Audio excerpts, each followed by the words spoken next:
We have one camera. Bam, we're live. Brian Friend, Sevan Podcast, CrossFit. No, Crash Crucible at CrossFit Crash. All right, so Masters men, there's 2 heats of Masters men competing. This is their second event of the day. They have a very, very similar workout to what we just saw from the women. It's 4 rounds, 400-meter run, 30 GHD sit-ups. Nothing about that is different. 7 flip sleds. The only difference is instead of 360 pounds, they have 500 pounds. Crazy. Real weights. Insane. Yeah. And in this heat, we have Will Abercrombie in lane 1, Corey Bromley in lane 2, Irving Hernandez lane 3, Eamon Coyne in lane 4. He's the man you see on the screen there. Colin Leonard lane 5, Brent Abercrombie lane 6. The other 5 men have already completed 1 round and are out the door on their second run. If you missed it earlier today, all of the men competing in this division will be eligible for the men's 35 to 39 division for the 2024 season, except for Eamon. Eamon is 42 years old right now. He's competing down in the division. He knew that this was going to be challenging. He knew it would be heavy. He knew the high skills. He wanted to come here and do this, and I give him a lot of credit for it. Eamon's a friend of mine. He got me involved with the Masters Fitness Championship last year, and I appreciate the conversations and relationship I've built with him and his dedication to come out here and challenging himself against a younger field. How did he do in the first workout? I have that here, so I don't have to rely on you anymore. He was good. 7th. Oh, okay. So he's holding his own. He's doing great.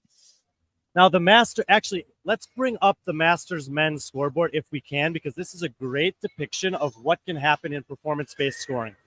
If you didn't see it this morning, Hudson Fricke, who will be aging into that division next season, had a phenomenal performance. He finished the event in 8:28. It was 2 minutes and 9 seconds faster than the next closest competitor.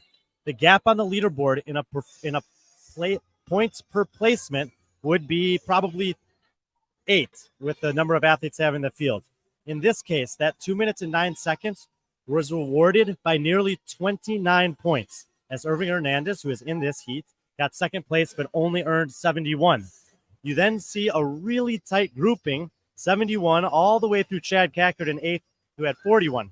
Those 30 points are basically mean that all of those guys were clustered close to the median score. Then you see a big drop to Brent Abercrombie, who was still within the same distance of Fricke to the median, just on the bottom side, so he gets some points. And the other guys were outside of that range, so they get 0 points. Wow, 30 points, and then it drops off significantly too, basically from 40 to 5 to 0. Yeah, so it's good to be out in front. The next best option is to be as close to the middle as possible, and the worst option is to be further away from the median score than the leader was on the other end.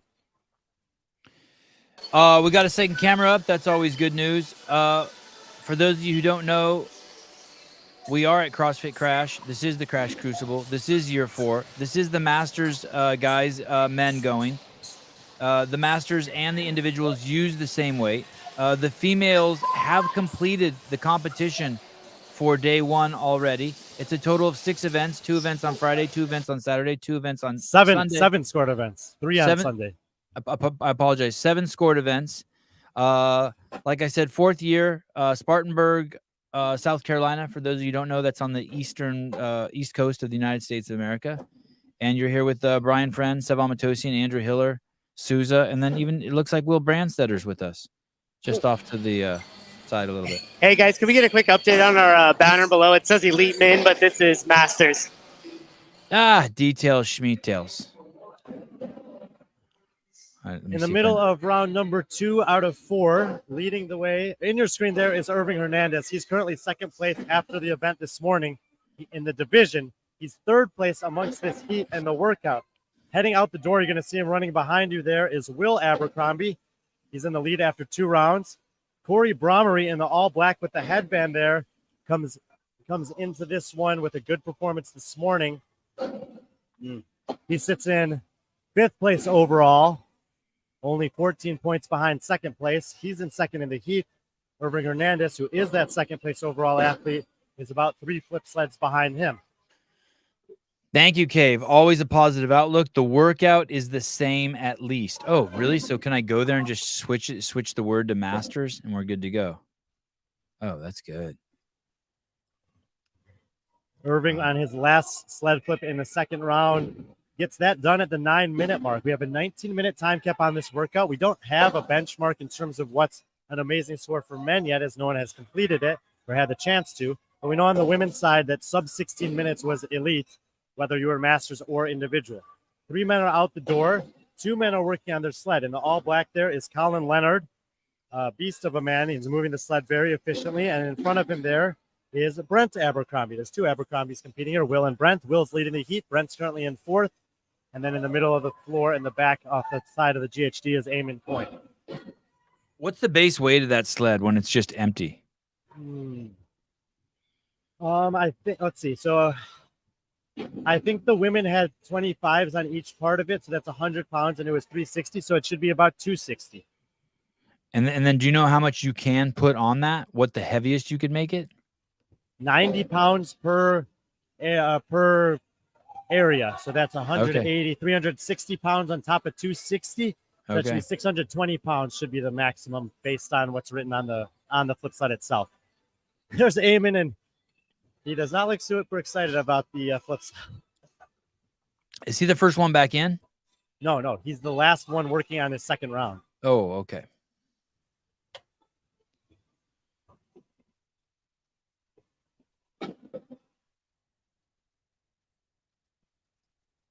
In the background is Will Abercrombie. He's the first one back from the third run.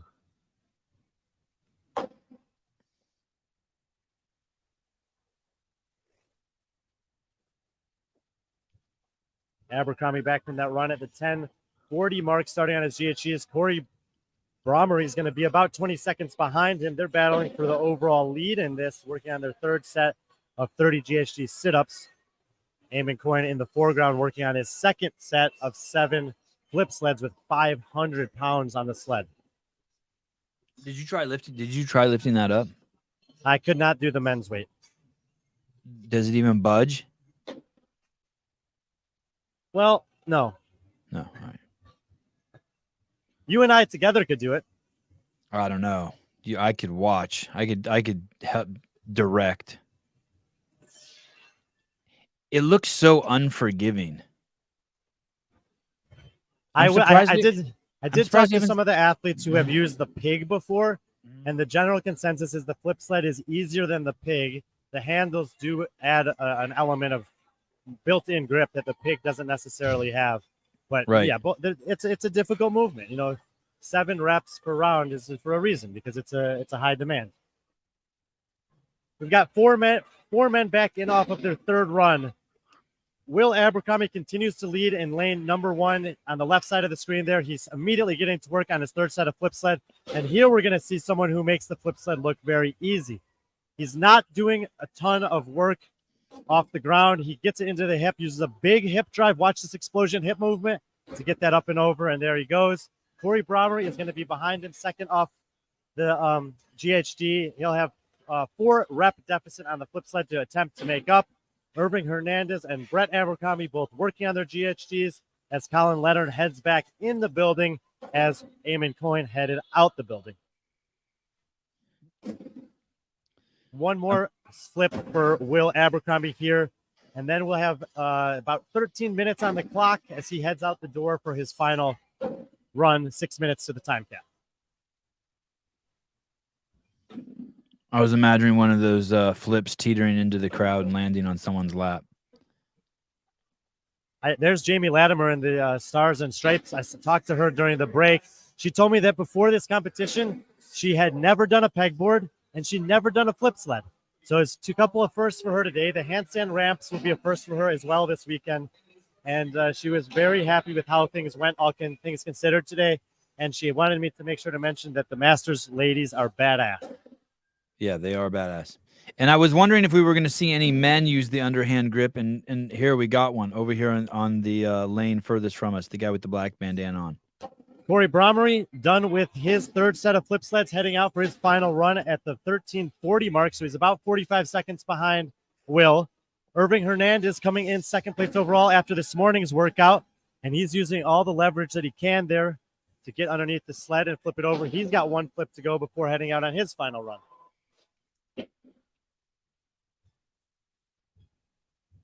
And you see how far away he is from the flip sled. I was actually talking with a few athletes yesterday and with Kiefer Lamy, who is doing some of the workout I was doing, about the starting distance. And I was starting very close to it, as if I would lift a barbell off the ground. But I think that for some athletes, if you start a little bit further back, you can get under it a little bit quicker if you're strong enough to do it. And that's what it seemed like Irving was trying to do. This is Brent Abercrombie. He's got one flip sled to go, and then he'll be out on his fourth and final run. We have 4.5 minutes to the time cap, so he still has plenty of time to finish underneath the cap. And in the background behind him, Colin Leonard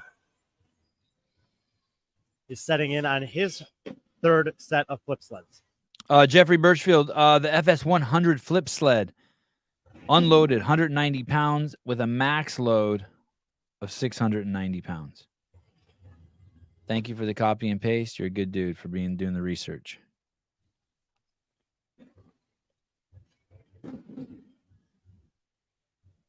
Eamon Coyne back in from his run. Colin Leonard, 2 flips to go.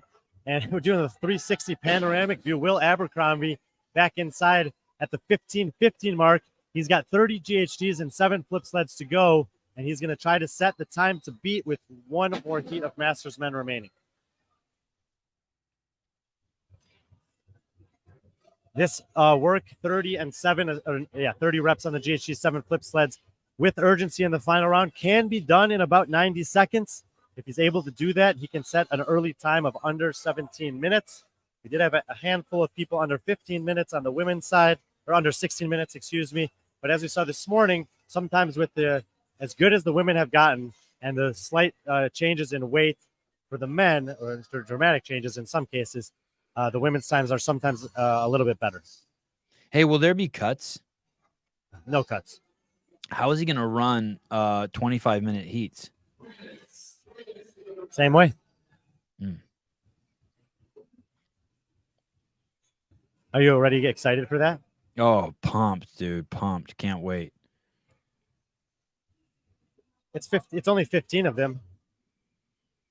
There's going to be some stuff going on simultaneously tomorrow. Sevan, there will be some stuff going on simultaneously tomorrow. There'll be one field of play, 2 fields of play active at the same time. Ken Walters, this is awesome. Brian's enthusiasm, Sevi being Sevi, and Caleb's work from the Shadican.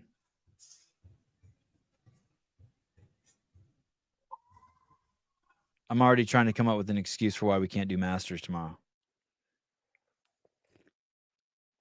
And then I see Jamie wearing the CEO shirt. I'm like, oh, man.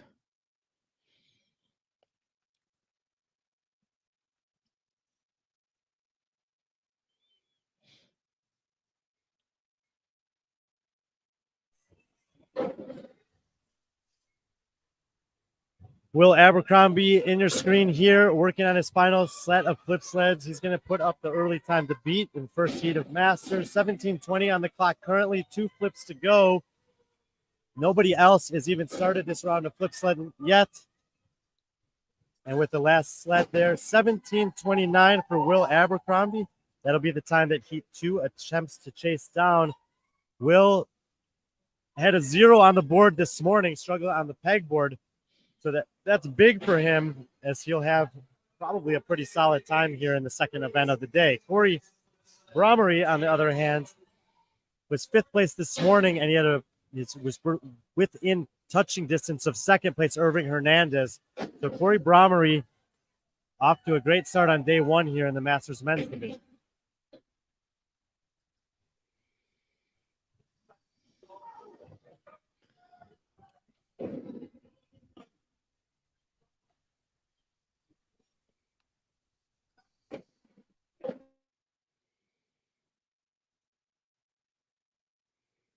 You feel that when that thing lands? Does it shake the ground a little bit?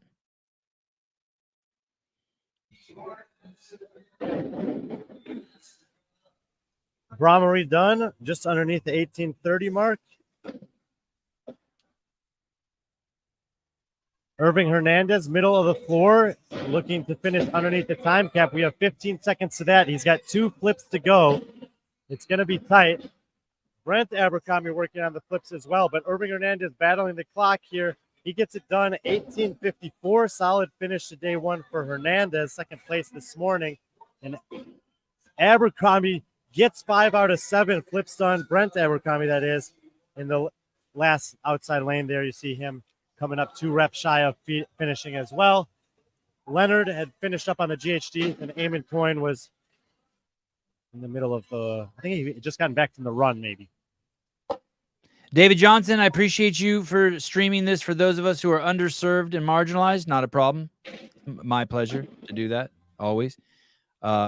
We are the elite and you are the peasants, and actually, David Johnston is a podium at CrossFit Games athlete in the Masters division. He came on Be Friendly Fitness podcast earlier this week to talk about the changes to the update season. So, did he like him? Did he like him? For the most part. All right. I still stand by what he said. You're a peasant, and this is our these are our droppings. Enjoy them. Eamon Coyne, obviously tough workout for him, but he did come by to say what's up. Good spirits. He said he's happy to be here. He loves the challenge. Amazing. It doesn't damage the floor at all. Jeffrey Birchfield, I don't understand the underhand grip. Me neither. You know what's crazy too is I keep waiting for someone to blow out their bicep doing that.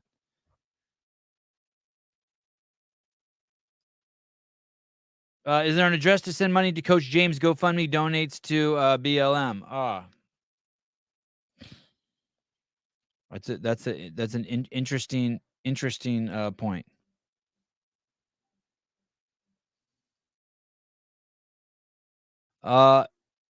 We have the final heat of Masters. The big dogs. These are big dudes. Heat 2, final heat of Masters coming out. Same weights as the individuals.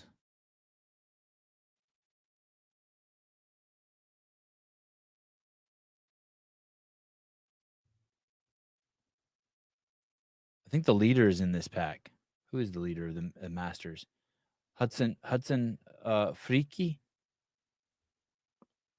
No, he was in the last heat, right?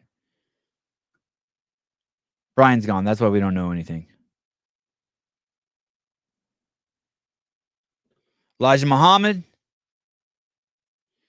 saying hi to the people.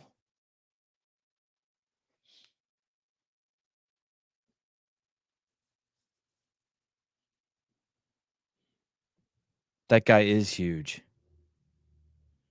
I can't believe how big all those guys are.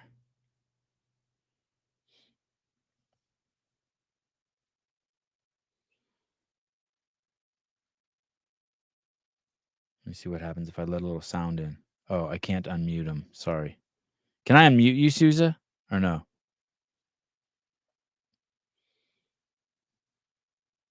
Souza, are you there? I wonder if these guys stick around all day. Do they do 11 hours also?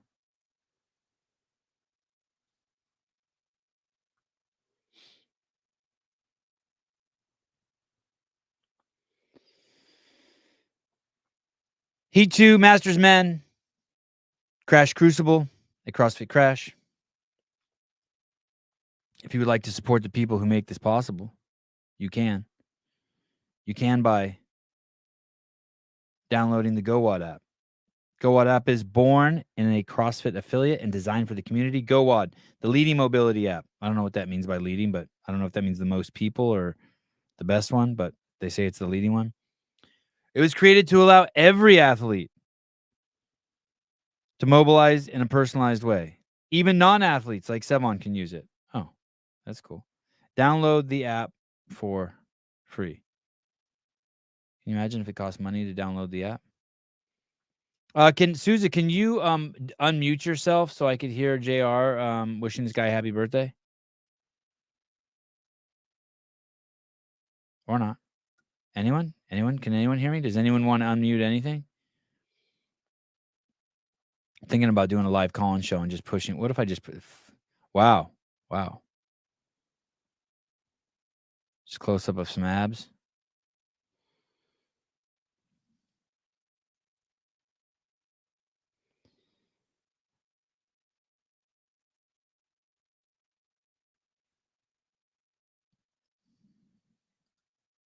I can't unmute Hiller either. I can't unmute any of you guys. I can't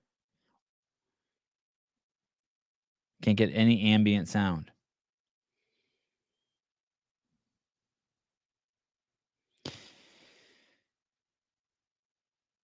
$400-meter run, 30 GHD sit-ups, 7 pig flips, 19-minute time cap.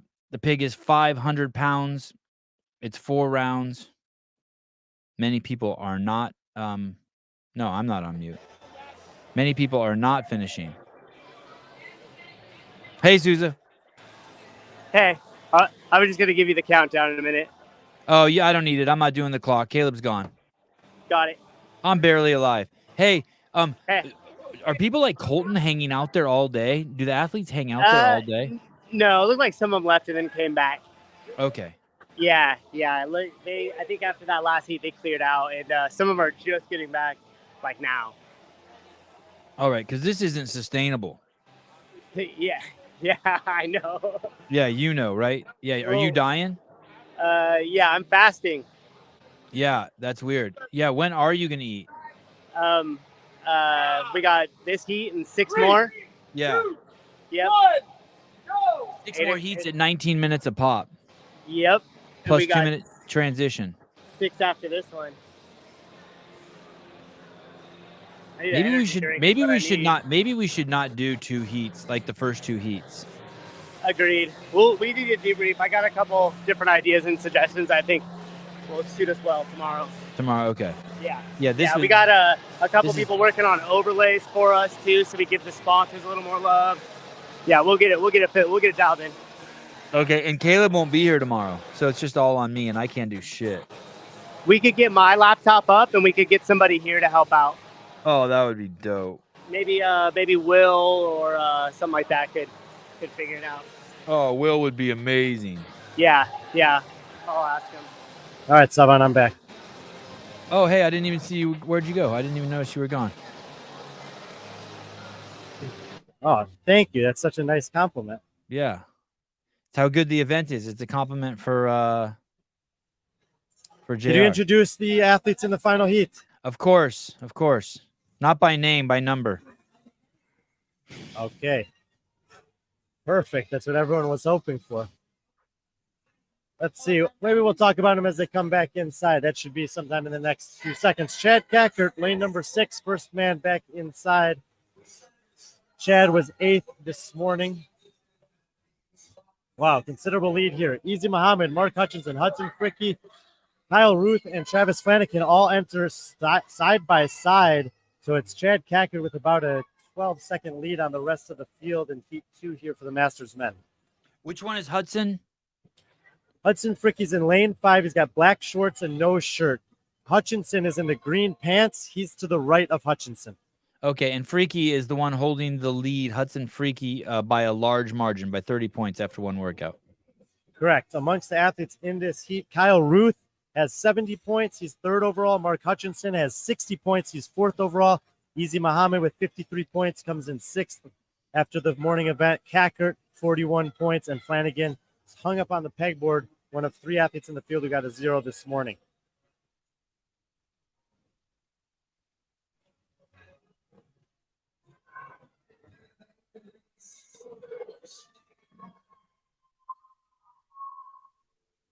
You guys haven't been with us today. This is the second event of the day, day 1 of a 3-day competition, Crash Crucible. This is the retour. Every event for teams and individuals is a reprogrammed version of a previous semifinals or games workout, and we'll get to that in a second when they run.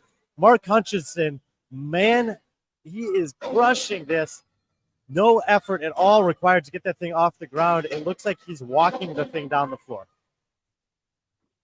Yeah, he's definitely making a statement here in this first round, and I suspect it's not sustainable. That was 3 minutes and 10 seconds throughout the totality of the heats that we've seen so far today. Women and the first heat of the men. 3 minutes and 25 seconds was generally what the best person was doing in round number 1, and then they would taper off somewhat from there. So that's 15 seconds faster than the best scores that we've generally seen in round 1. I did happen to run into him during the break, and he said, look at this, look at this, look at this. Oh. Did you And see he what was did about to happen? Yeah, I did. Yeah. And excuse me, Mark did say that he likes this workout a lot. Wow, that guy rotated that at the top so that it wouldn't fall on someone in the crowd. That was crazy. Yeah, I don't like those people sitting there. I was gonna say something earlier, but I kept my mouth shut. I don't. You ever set a drink can next to your keyboard? Try to never do that. Yeah, you should never set drinks on your near your keyboard or near your computer. But if you do, when the distance away from your keyboard should be larger than the height of the cup, so if it falls over, it doesn't pour straight into your keyboard. So you can't have the crowd sitting so close to the edge that if that thing were to tip over, it lands in someone's lap. Geometry, geometrics, stuff like that. Common sense. You look at Jedediah Snelson's like, yeah, I'm about to have some more competitors.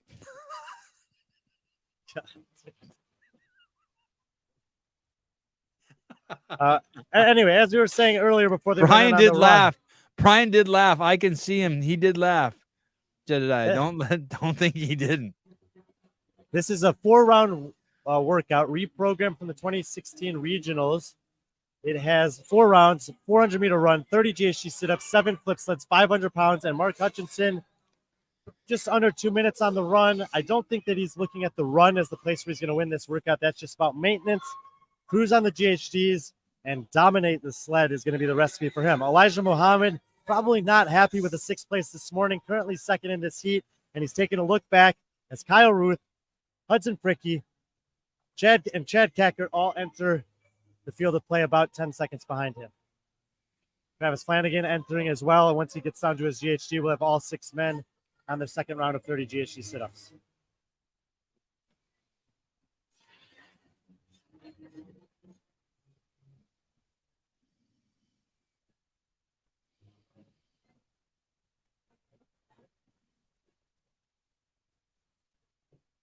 Approaching the 6-minute mark of the workout. We have a 19-minute time cap on this one. This is the second of 2 heats for the Masters men. 17:29. Will Abercrombie, the time to beat. Kyle Bromley and Irving Hernandez also getting underneath the time cap. Brent Abercrombie coming up 2 flip sled shorts. We'll put those things in context as this heat plays out a little bit further. But in the meantime, Mark Hutchinson continuing to lead. And Sevan, we have a celebrity in the house. I'm going to see if I can get him over here momentarily to say hello. So the fastest woman is over 4 minutes faster. Okay, well, we had 7 heats of women, and we've had 1 out of 8 of men so far. Correct. But it was Hutchinson a Masters is woman. still cruising, but Elijah Muhammad making the flip sled look just as light, only 1 flip behind.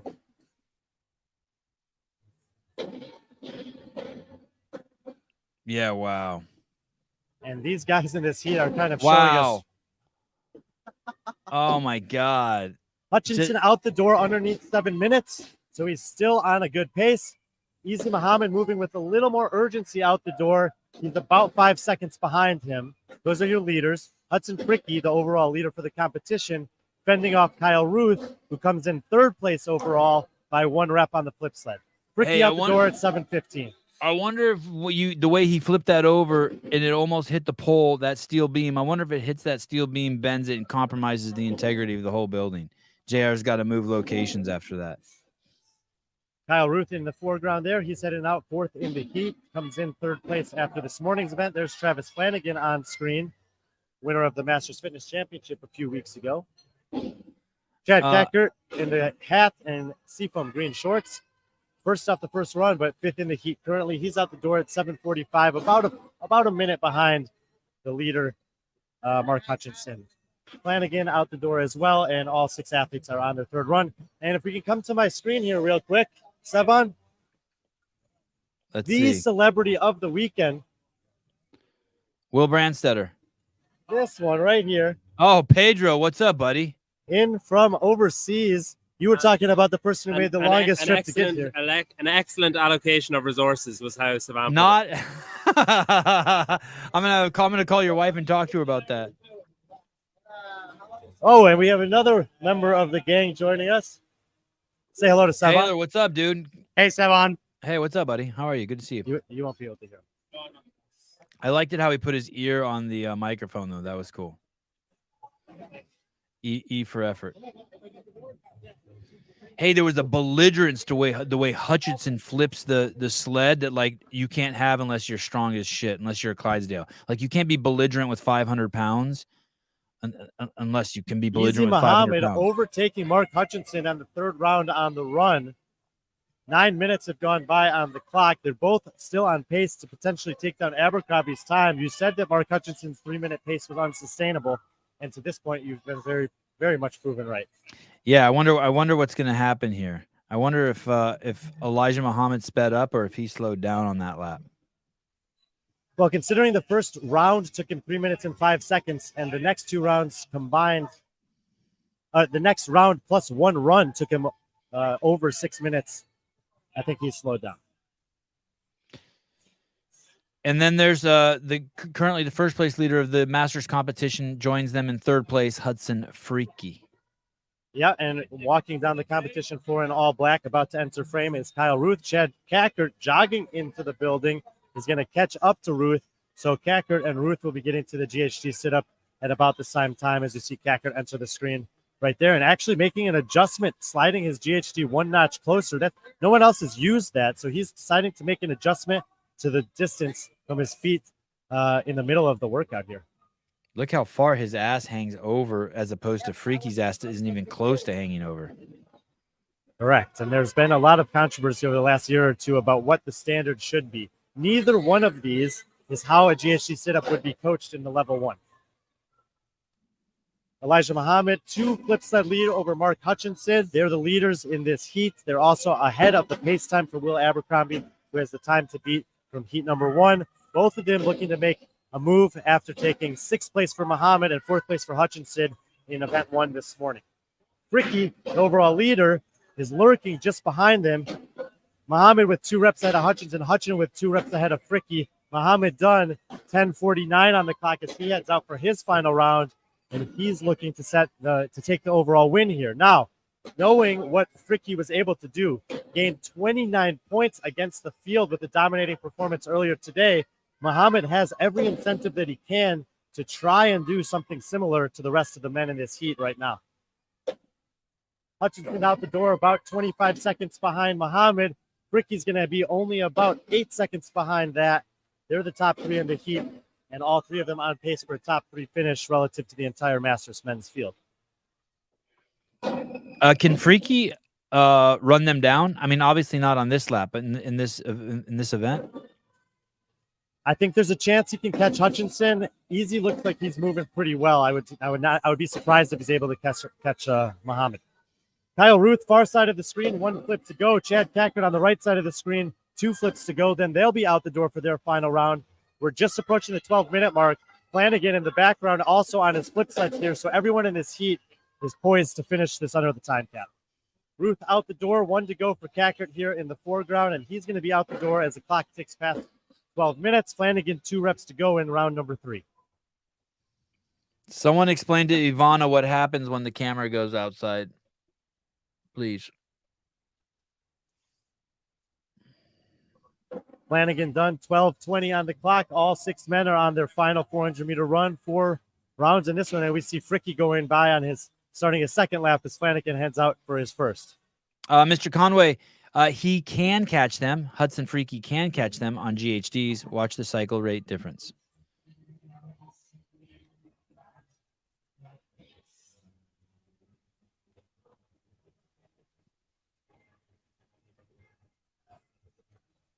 Can you see the clock, Brian? Where are we?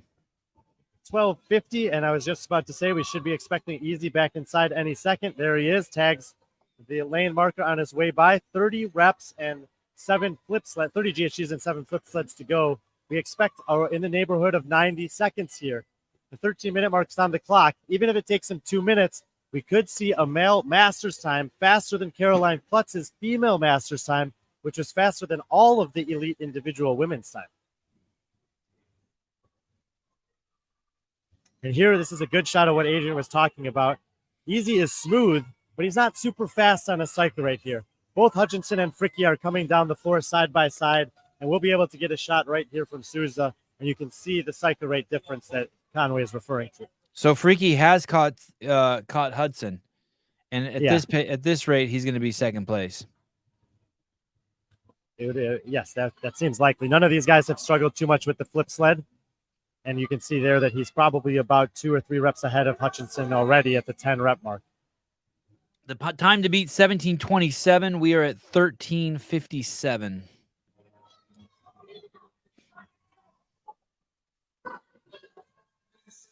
Five reps to go for easy before he heads to the flip sled for the last time. And this is going to give us a good benchmark for the elite men that are coming up next. On the women's side of things, the top time for the Masters women were 30 seconds better than the best time for the elite. So we know that these Masters athletes are extremely capable and can, in fact, put up competitive scores on some of these events relative to the elite field. That's exactly what JR was hoping would happen. And with the caliber of athletes that have showed up in the Masters division, it's already happening on day number 1.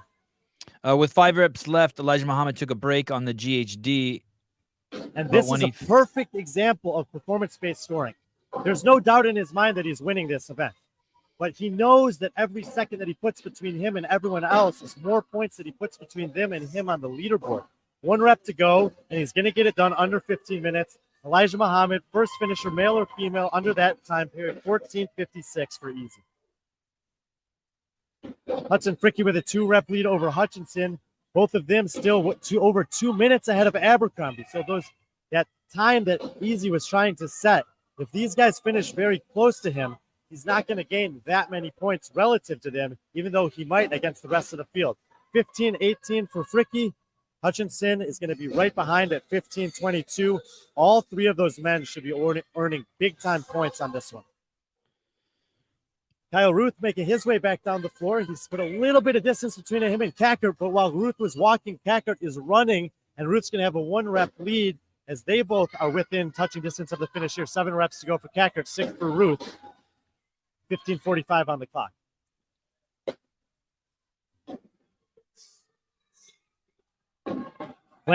Kyle Ruth, a little bit caught up there. Cackert moving very smoothly. It's hard to make up even 1 rep. He's closed about half of the 1 down. He's within half a rep of Ruth here. Ruth has 1 to go. Cackert has 1 to go. 16:05 on the clock. And they get it over at the same time. And the dead tie. I have to get it. Is that dead tie? 16:07 for both men. Wow. What is the plan there, Brian? How do they determine that? Check the scorecards, but so far I've seen everything within the second. I would say that that's a tie. 1 athlete remaining on the floor is Travis Flanagan. He's done with his GHDs. Do the judges have stopwatches, or everyone's going off the same clock?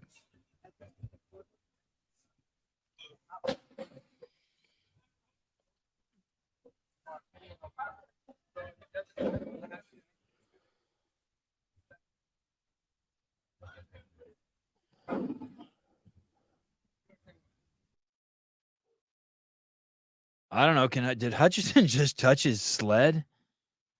He wants to help him. Last rep for Flanagan here. 17:08. And that means all 6 men have finished. 9 of the 12 Masters athletes finishing total. Elijah Muhammad taking the win there. First athlete we've seen, male or female, under 15 minutes.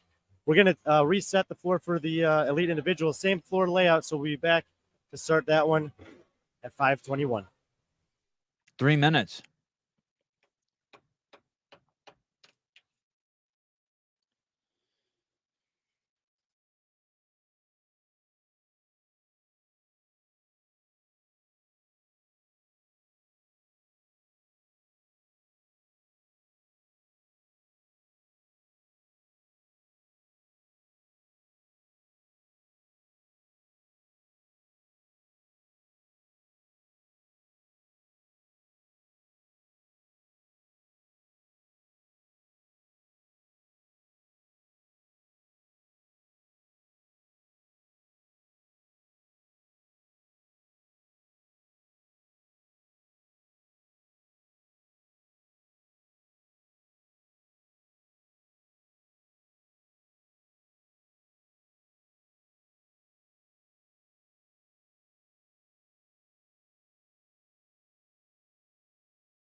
Sevan, are you there?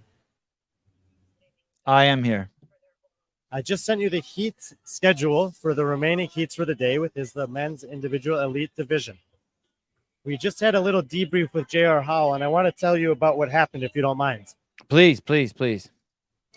We saw a very, very close finish there between Kyle Ruth and Chad Kacker. Yes, yes.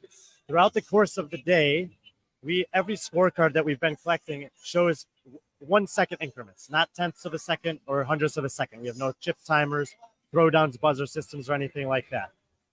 He said, I was standing there, and I know that one sled hit the ground a fraction of a second before the other one, and they should show up differently on the leaderboard. And I said, well, JR, remember, we're using performance-based scoring. In a points per placement scoring with 12 athletes in the field, that hundredth of a second or whatever it might have been difference would potentially yield 8 to 10 point separation on the leaderboard.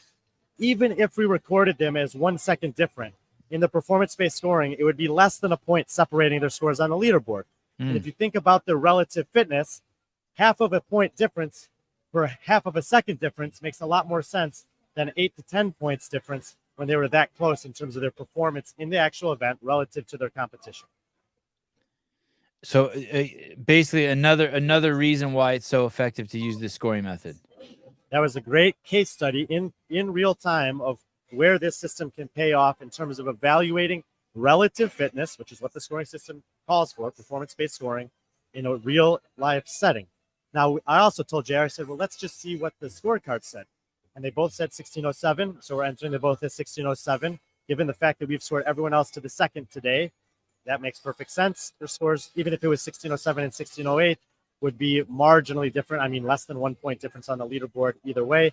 But I think that everything about the way that process happened is as it should have happened, given the way that this competition is set up. And that's one of the reasons why I like the scoring system on display there for those of you watching. Very well said. I love it. Very well said. Hey, if you were in charge, you would use the scoring system at the CrossFit Games? A system, either this exact system or one very similar, yes. Men of Heat 1 making their way back in. This is the elite individual second event of the day. We got 6 heats. Lane 1, Graham Winchester. Lane 2, Frank Minervini. Lane 3, Rankin Holt. Lane 4, Brandon Smith. No CEO shirt on, so he's probably not going to do as well. Lane 5, Robert Yates. No one in lane number 6. USADA was there, and they took it from him. The guy with the no rep shirt in his heat from earlier today isn't even wearing a shirt. I like this, whatever you gave me, this heat schedule. I can see everyone's name now. This is nice. We'll make sure that you have that for tomorrow and Sunday as well. They will reseed everyone tomorrow morning. Correct. Fantastic. Correct. Wow, fantastic. So Brandon Smith likely won't be in the first heat tomorrow.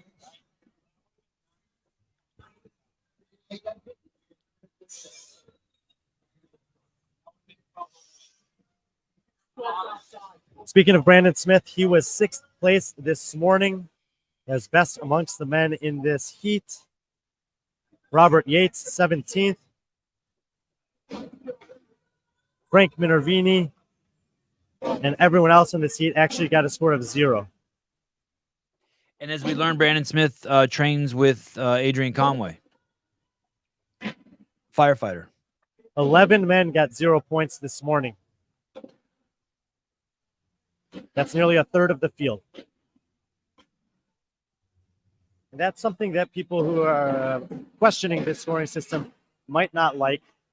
I think it's better we can talk about this with Tyler later on. We've had a lot of conversations over the last 2 years about what to do in a situation like this.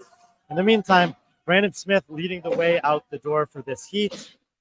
Several other athletes, as you can see on the screen, they're all within 1 rep of each other. Robert Yates in lane 5, Rankin Holt in lane 3, Frank Minervini in lane 2, all out the door within 5 seconds of each other. And on the left side of the screen in the all black, Graham Winchester, 1 rep to go, and he'll be the 5th of 5 out of the door in this first heat of elite men.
Brandon Smith coming back inside the gym, starting in on the second set of GHD sit-ups. If you guys are just joining us, this is the Elite Men event number 2. It's called Reflip. This is a reprogrammed workout from the 2016 CrossFit Games. They have 4 rounds of a 400-meter run outdoor, 2 laps around the building, 30 GHD sit-ups, and 7 flip sleds, 500 pounds total on the flip sled for the men. Brandon Smith leading, Robert Yates second with the no shirt, Rankin Holt and Frank Minervini about to enter the screen third and fourth in the heat. Brandon Smith and Robert Yates were the top 2 men respectively in this heat earlier today and are off to an early lead in the middle of the second round out of 4 here in event number 2 as well. Brian, would you say that when affiliates throw competitions, there's like 2 different kinds of competitions? There's competitions like this that's like, I mean, this is for legit guys. This is basically prep for the very tip of the spear CrossFit competition. JR hasn't, these are old CrossFit workouts that are harder. Yes. How have you talked to him about that? But why decide to pursue this avenue? Is this supposed to like showcase it or be an entertainment or a weekend off for his community? Hey, let me bring the best guys in the world here, as opposed to doing, the kind of competitions my mom might enter or I might enter, just, local, just like, at an affiliate. Well, and you have competitions that are a blend of that. Taylor Self and I are running the Charlotte Classic a month from now. Mm-hmm. And this year we've added a community division. Probably half of the total competitors or more will be in the community division, but there is also an elite division that will have, maybe 20 men and 15 women competing, who would be maybe in the second and third thirds of the field here. So it's not quite as high level, but you have a little bit of both. This competition was born during the shutdown year. And JR knew that he had an opportunity to run it for the top athletes in the local area. As he said the other day, he was, initially targeting people within driving distance of this to give them a competitive outlet and an opportunity to get some touches on some high skill, high weight, high level programming in a year that a lot of competitions were canceled and people didn't have that opportunity.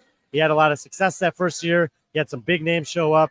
They spoke really highly of it. He's, continued to grow in terms of reputation in that regard because the athletes that come here all go away saying, yep, that was a great competition. That gave me a chance to practice things that I don't get to do very many other places. And when I do have aspirations to go and compete at the semifinals and maybe make the CrossFit Games, as 3 past champions from here have done, they have some competition experience in those regards to draw on because of their choice to come here. Is this the comments have some concerns about Colton and the height of this flip thing? Colton's just as tall or maybe a little taller than Irving Hernandez, and he's a lot younger than him, a lot stronger than him, and Irving did just great. Yeah, good point.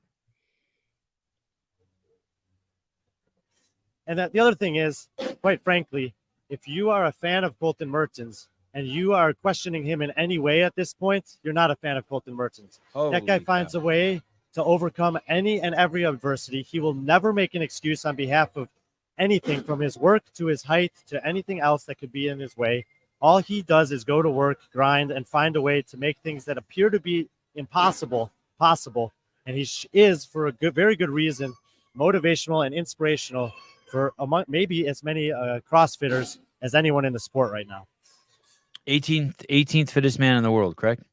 Yeah, 3 straight qualifications to the games, and it improved his performance at the games each year that he's gone there. Graham Winchester finishing up his set out the door. Colton Mertens, you bunch of pussies, I'll be fine. All right. Well, thanks. Piggies. That means piggies. Oh, piggies. My bad. Piggies. Brandon Smith back inside working on his 3rd round. 9:15 on the clock right now. This is a very good split time for Brandon Smith. Already mentioned how good he did this morning, taking 6th place. And Brandon Smith, as Adrian Conway had mentioned to me in the comment section after my picks, came out here with a purpose to make a statement, and he's certainly doing that through 2 events here on day number 1. No risers for the boys. No, this is pretty traditional. When the CrossFit Games has included GHD sit-ups in quarterfinals, online semifinals, they have the same standard, so nothing surprising here. Robert Yates and the no shirt there coming to GHDs, but well behind Brandon Smith. And then the far side of the floor there, Frank Minervini joining him on that set of GHDs as Smith turns around and Amelia sets to work on his third set of 7 pig flips as the 10 minutes tick away on the time clock. 19-minute time cap on this one. Wow. I mean, oh no. I thought Brandon Smith for a second was picking it up palm up. Is he alternating? No. He's doing it. He's doing deadlift grip. Okay.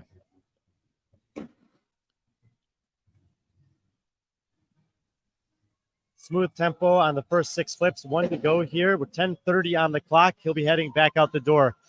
4 minutes or so is an expected or reasonable time for good athletes to have on the final round.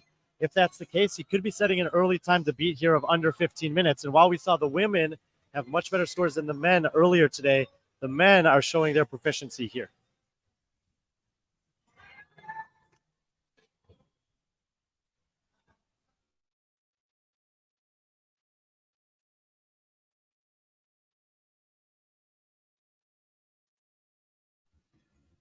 Robert Yates on the screen here, currently second in the heat.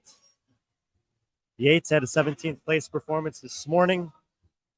That yielded him 50 points. So he had right in the middle of basically the median score this morning amongst the men competing here. Ken Walters, where's our chat buddy Jethro been? Usually unusually quiet recently. Jethro is working today. He is one of the men that is protecting the streets today on his day off, doing a job he normally wouldn't do. Yates getting ready to finish his last flip on this third round. Minervini closing in on him with 2 reps to go just behind him in the foreground there. So thank you to Jethro. I'm being a little obtuse because I don't know what I can and can't say, but that's that. I think you said a very, very good amount. Frank good. Out the door, starting his final run. 12 minutes have passed on the clock. 19-minute time cap here. So no jeopardy of those guys missing the time cap. Rankin Holt, middle of the floor. He's working his way down. 3 flips to go in his third round, and he'll head out on his final run. And in the background, Graham Winchester working on his third set of GHD sit-ups.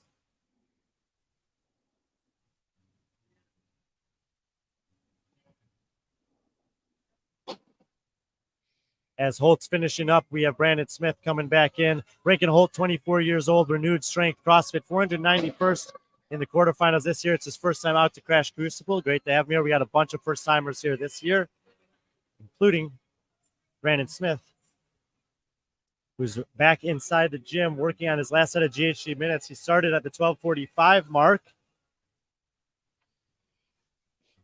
And it looks like it's going to be a different story on the men's side than the women's side, where already in the very first heat, we're going to have a really impressive score laid down by Brandon Smith.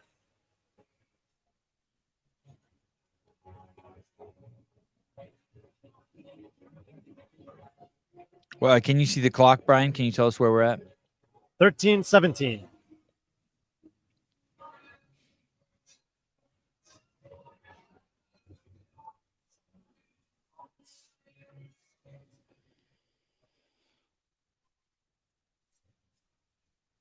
Ivana, there are 6 heats. This is heat 1. The heats are 19 minutes long each.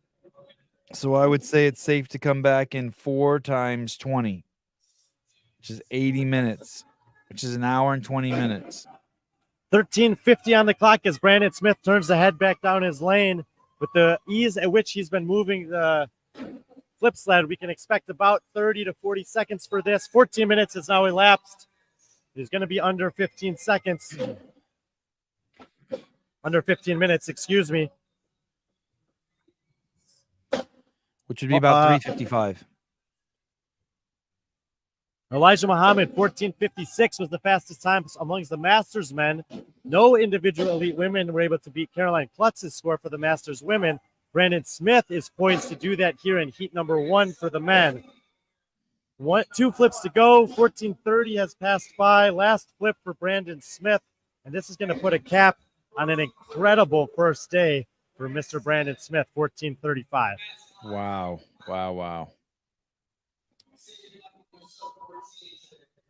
Robert Yates and Frank Minervini going rep for rep on the last set of GHD sit-ups there, 30 reps there before 7 reps on the flip sled. Farm Fit Sevi, nice back of the napkin math. Thank you. No problem, buddy.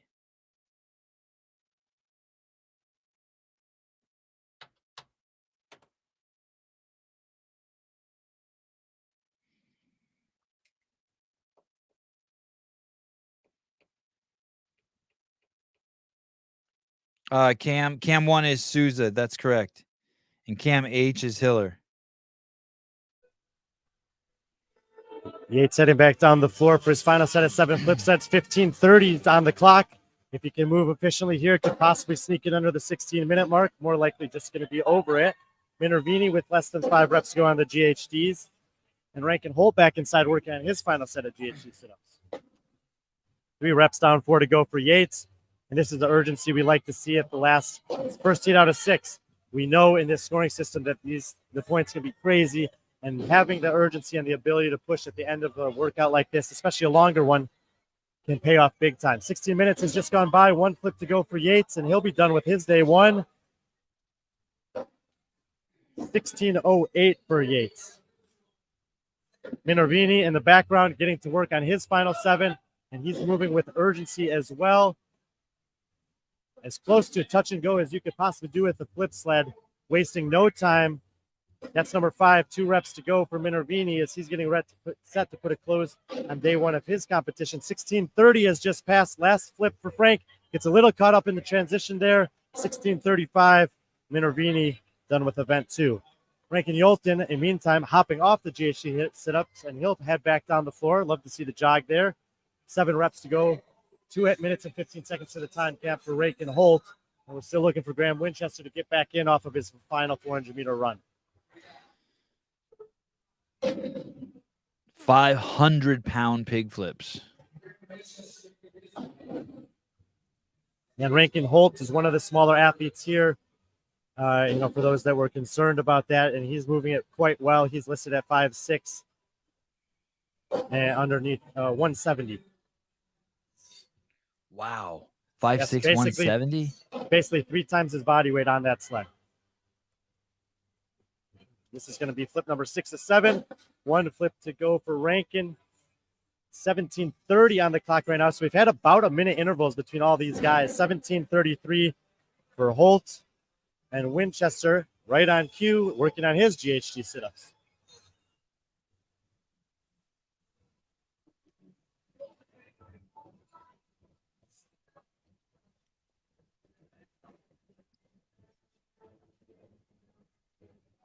You think anyone pulls out of the competition tonight?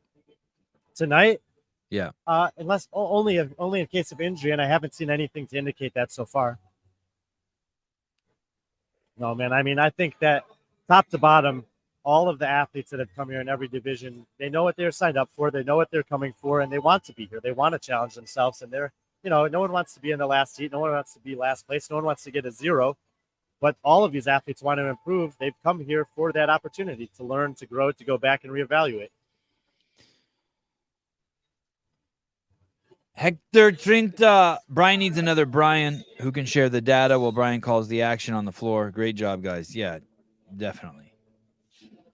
The problem is there's not going to be another Brian.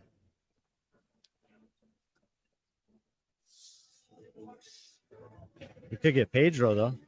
I'm getting so excited. Heat number 2. That means we're that much closer to heat number 6. It's No, heat number 2 is your boy Quentin McQueen. Yeah, I like it. Winchester gets 1 rep before the buzzer, and you love to see that kind of fight at the end. And it was a fight.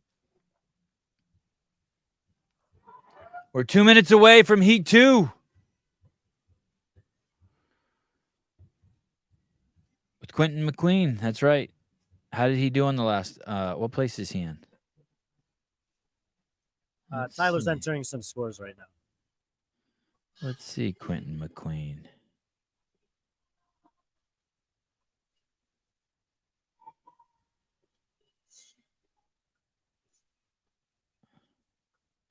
Quentin McQueen was 4th place. It yielded him 90 points. So we had Daniel Koos with 100. Max Krieg, 96. James Sprague and Quentin McQueen both got 90. Daniel Sterling, 88. Those are the top 5 after event number 1. Both Quentin McQueen and Daniel Sterling are in this heat 2 of 6 coming up.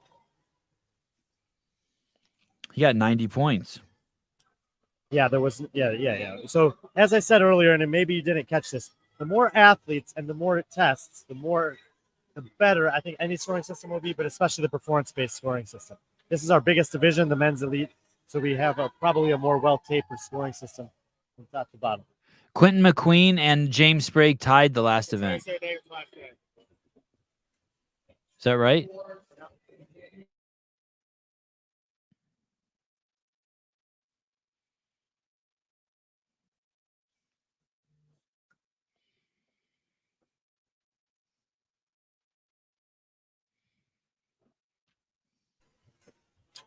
Just had a visitor in the booth, Sevan. It was Mr. Coots, Daniel's father, and he's told us that Coots is pronounced like boots, only with a K. Coots. Yes. Isn't there a bird? In bird? the competition, we absolutely want to get it right. And never mind when people help us out with stuff like that. Isn't there a bird called the coots? I have no idea. It's a duck, I think. Heat number 2 is out the door. Lane number 1, Quentin McQueen. Lane 2, Hunter Osment. Lane 3, Ryan Haynes. Lane 4, Roman Burkhan. Lane 5, Daniel Sterling. Quentin and Daniel sitting 4th and 5th, respectively, after this morning's event. Hunter Osment, who I did, in fact, confirm was competing on the second team, the second Grit House team at Crescendo and at the semifinals this past year in the game season. He was 18th. Rankin, Ryan Haynes and Roman Burkhan were amongst the 11 men who got 0 points this morning. I said we'd offer a little bit more of an explanation about why so many men are getting 0 points. If you missed our conversation with Tyler earlier today, or my attempts to explain the scoring system, it's not really that complicated. You're going to have a best score, you're going to have a median score, and the difference between those two scores is what you're going to use to determine the points per second or per rep or per pound if we're doing a lift everywhere across the line. The gap in time, in this case, from first to the middle and from the middle to 0 is the same. So if you weren't as close to the middle score as the leader was on the other end, then you and everyone else who's further away from you gets a 0. Minute 40 on the clock. All 5 men are back inside and ripping away at the first set of GHD sit-ups. It's a 4-round workout. 400-meter run, 30 GHD, 7 flip sleds, 500 pounds on the sled.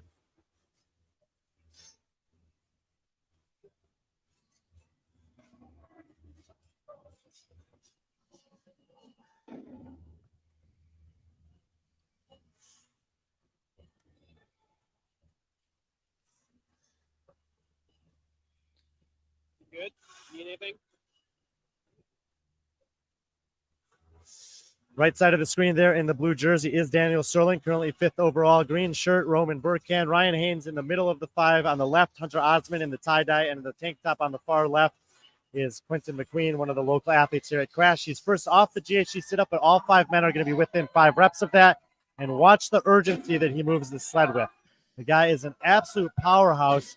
He's one of the athletes that I was most excited to watch here this weekend, as I'm starting to narrow in on an eventual top 200 in the world ranking system that I'm going to be doing later this offseason.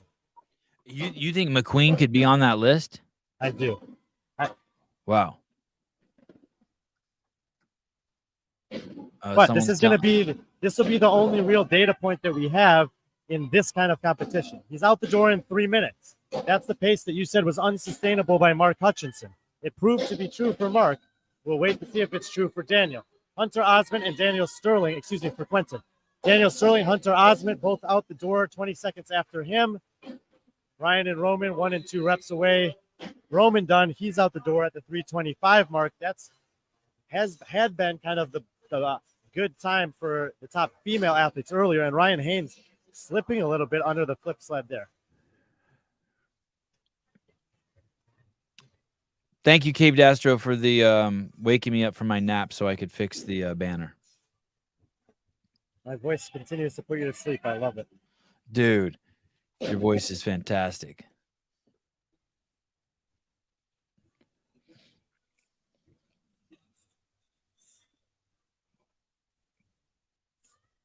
Oh, this might be the first fail we've seen. He actually failed a couple reps already, but he did get that one done. 4 minutes, and he's out the door. Man, that's tough. Does he know that when he comes in? 500 pounds 7 times? Yeah. And then being out there knowing, hey, you have to do it 21 more times, and you got some fails under there. Comes down to the mental aspect of this sport. You could be sitting out there and say, God, this sucks. I have 21 more to go. Or you could be learning and you could say, well, I did it 7 times. What worked and what didn't? And what am I going to do in round 2 to make sure that I don't have the number of misses that I had in round 1? Quinton McQueen back inside. Minute 45 split on the second run for Quinton. Looking good in the second round here of 4 in the event number 2 of day 1, Crash Crucible Reef Tour 2023. The bird's called the American Coot. COOT. Yep, and it's a duck. Oh, it's commonly mistaken for a duck. I guess it's not a duck. Wow. Daniel Sterling, second back in the blue tank top there. Put a little bit of ground between himself and a Hunter Osment, who's entering the field of play. Roman Burkon, with a good run as well, and he'll get back to work on his second set of 30 GHD sit-ups. Got a little Blink 182 in the background here.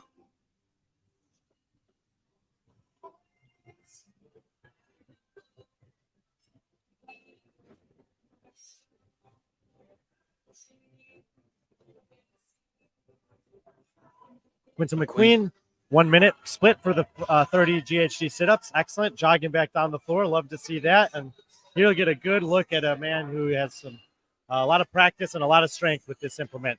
If we get a look at his feet, watch how far behind they are. And he's got a little bit of a forward lean as he's picking it up off the ground. And he gets underneath it, flips it forward. No real problem at all.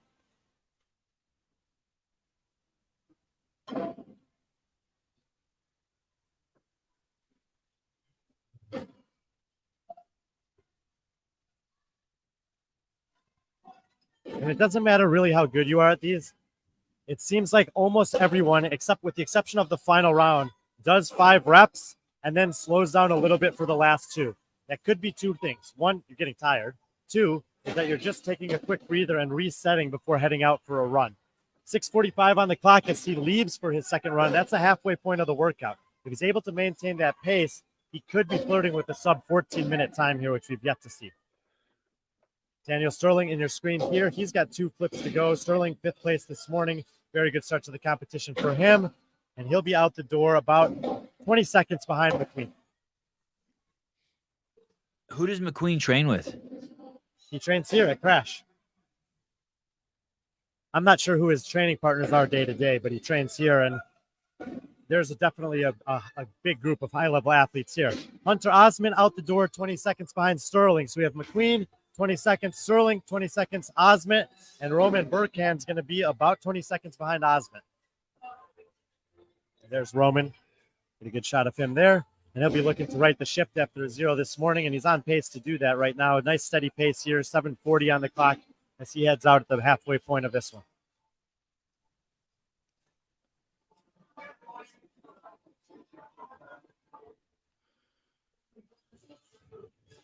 Now let's see if Ryan Haynes learned anything from that first round that he can apply in this second one. And the thing that I noticed is he's wearing like I think those are like Noble runners, which are good for running, but I don't know how the good grip is necessarily on the floor. And the reps that he missed, he has a very violent transition where he gets under it quickly, which can be good from a movement efficiency standpoint. But if the surface of your shoe slips at all, then you're going to fail the rep.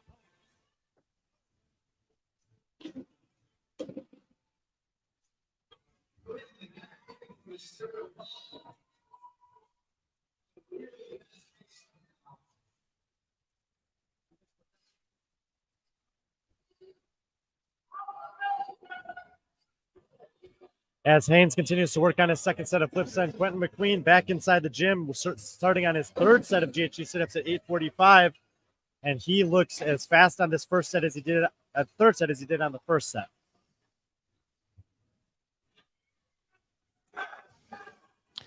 Yes.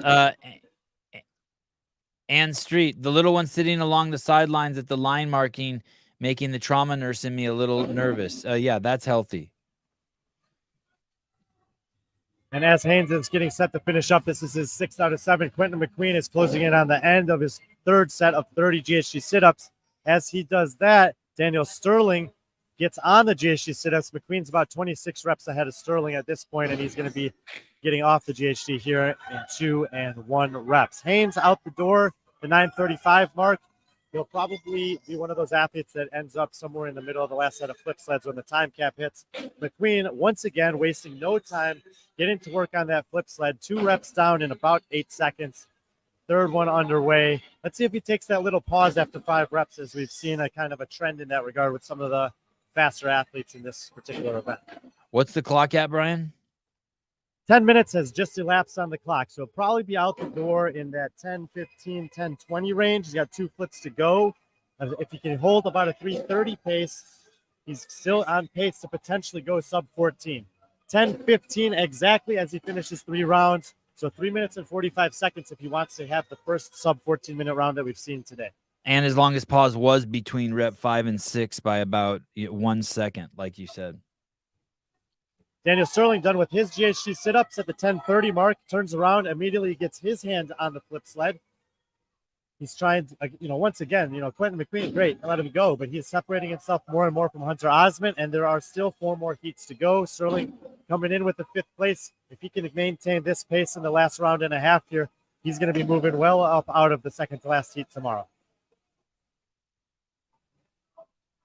And I noticed that he's wearing shorts that are potentially even shorter than Bill Leahy's, but for some reason, no one's giving him a hard time about it. Bill Leahy's were tight, too. 1 flip to go for Sterling.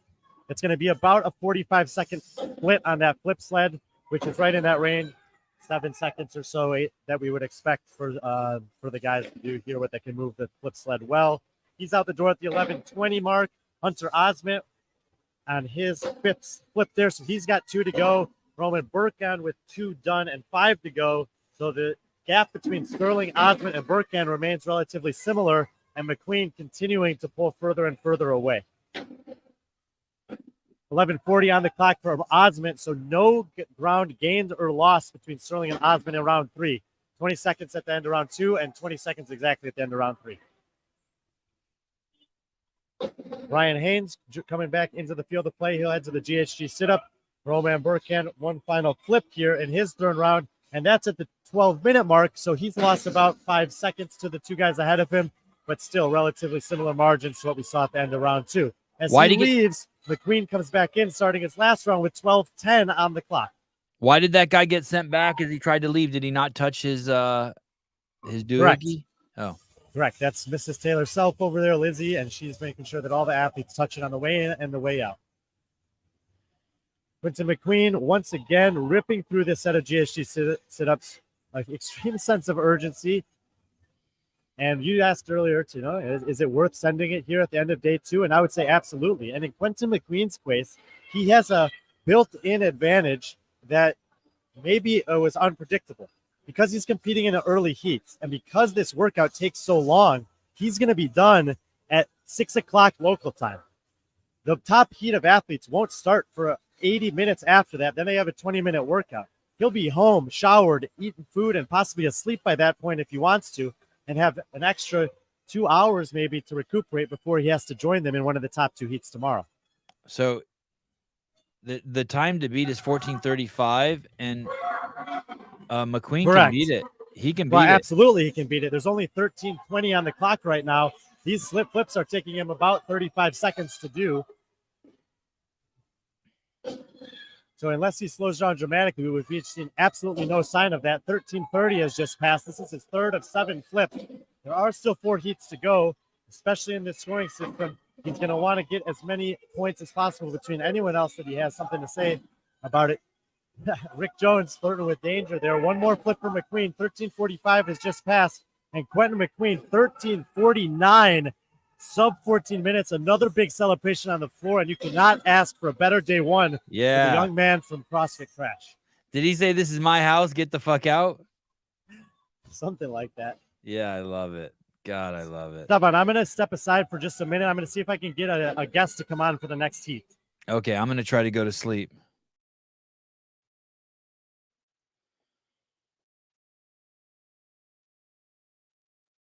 Jonathan Ortega there. Cameras front and center as McQueen has a huge celebration. I'm sure we'll see a bunch of still photos of that.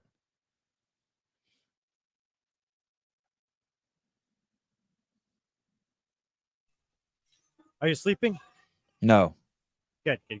Do you want the guest to come on with just you, or do you want us both to be on?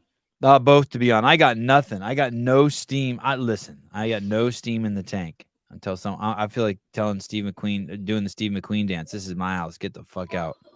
And go inside and play with my kids. Give me another second, then. I'm gonna have Will help me out. Okay, thank you. Well, let's finish this up here. Daniel Sterling heading back down the floor. He's got 7 flip sleds to go. Ryan Haynes moving in the other direction. There's still 4 minutes to the time cap. So as expected, Haynes will go out the door, hit his run, hit his GHDs. He'll likely have a few flip sleds left at the end. Sterling, 5th place this morning. And although Quentin McQueen had a blistering fast time, he's still on track to have the 3rd best time through 2 heats. 15:20 has just elapsed. Brandon Smith's times of 14:35 has already passed. The next time was Robert Yates of 16:08. That's still 38 seconds away. Sterling only has 2 flips to go. So Daniel Sterling, relatively unknown, but is going to get another great start to the competition. 15:40, and his day one's come to an end. Hunter Osment working on his flip sleds. He's in the middle of rep number 4. 3 reps to go for Osment as Roman Burkhan runs back down the field. Osment looking to rebound. 18th place this morning, but maybe can do a little better than that on this one. He's been pretty consistent across the board. We've just passed the 16-minute mark. Osment with 1 rep to go. He'll get his competition day done at 16:03. Burkhan working back in the middle of the floor. He's got 3 reps done and 4 to go. So the gaps between those 3 athletes continue to be relatively similar. And Burkhan with a really cool technique here. He's receiving with both legs in like a partial squat position. We haven't seen this. Usually there's a bit of a split stance, but he goes to that power position, gets underneath it with his full body in an equal balance. 1 rep to go for Roman. And there's a 16:30 as he's in the books. Ryan Haynes is out on the run. I'm going to try to get a guest set up for this next one that has done this workout, and I think you guys will like to hear. There's somebody still out on the run?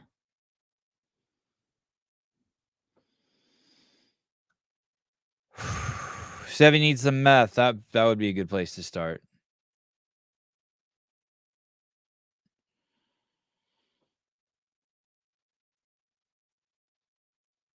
Ken Walters, Sevy, remember we have the Crash Crucible Day 1 recap show with JR later tonight. No way. Not me. I'm not doing it. I've been up for so many hours. Oh, is that Hopper? Let me see if I can show you guys what's going on back here. Hold on a second. Oh yeah, definitely don't leave me with someone who doesn't have mastery over the English language, please.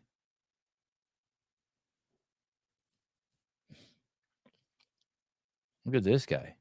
My boy. What's up, dude? How are you? I'm doing good, bro. How are you? I'm doing great. Isn't this awesome? Yeah, this is incredible. Are you chomping at the bit to get in there and play? JR won't.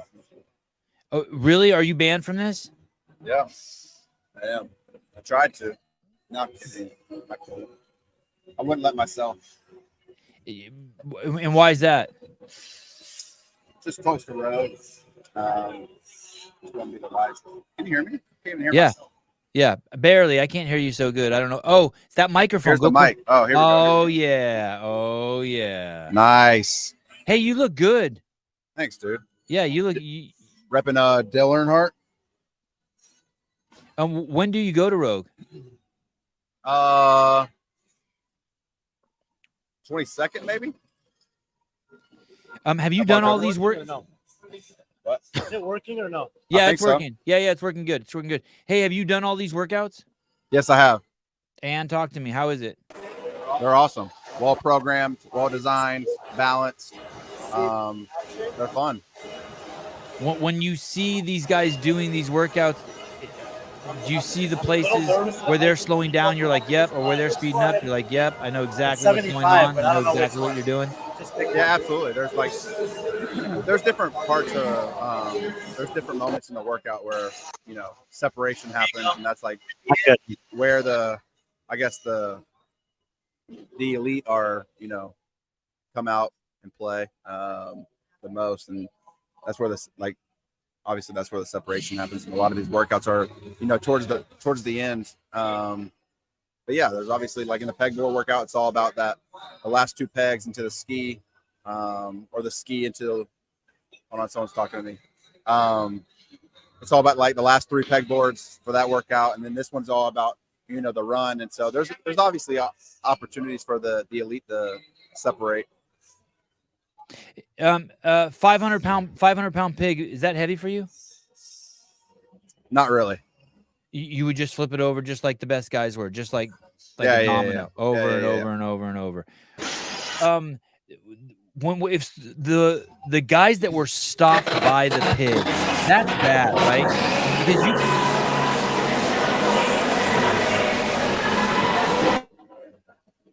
you don't overcome that, right? If you can't lift 500 pounds, you can't lift 500 pounds. I didn't even hear what you said, because if you get stopped by a 500 pound pig, you're stopped. Like there's yeah, no if you coming can, back from that, right? yeah, if you can't flip it, it's gonna be tough event for you. Like of all things. And hey, what did you think about the different flippings of the pig? Did you ever do underhand? Yeah, honestly, I don't like it. I like if it's light enough, you can just do it in one motion. A lot of these guys are bringing it to the hip and then kind of powering it. But there are a few guys who can just do it in one motion. When I did it obviously in one motion, but it's gonna be harder because when you bring it to that hip, you get a time to actually like take a deep breath. So you make it a 2-part movement. But whenever you're just like throwing that over, it's gonna jack your heart rate a little bit more. This facility that we're seeing these guys compete in, is this where you train? Every day, best gym in the Southeast, baby. Yeah, and you really are in there every day. Yeah. Where else am I gonna go? I wasn't sure if you'd moved down from so you're no longer in Vermont. No longer in Vermont.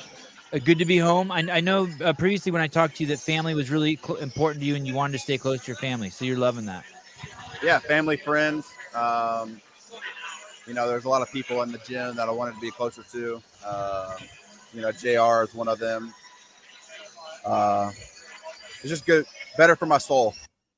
This scoring system here, have you been kind of watching what they're doing, and do you like it? This performance-based scoring, meaning that if you're just 1 second apart from a guy, you're basically going to have the same score. Yeah, I like it. It makes the first place person, want to go harder in that workout. I mean, it's easy to if you're ahead by like, I don't know, 30 seconds, 20 seconds, it's easy just to like coast to the finish line. But this way you can like really send it into the end, and it only benefits you.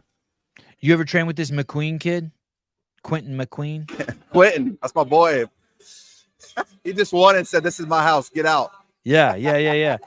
So you do train with him? Every now and then. Is He'll he jump in some pieces that I have. Does he have games aspirations? We're working on semifinals right now, brother. All right. He's a good kid, good athlete, lots of potential. Thank you for coming on. Appreciate you. Good to see you. I'm not leaving. Oh, you're not? Okay. You commentating this? Yeah.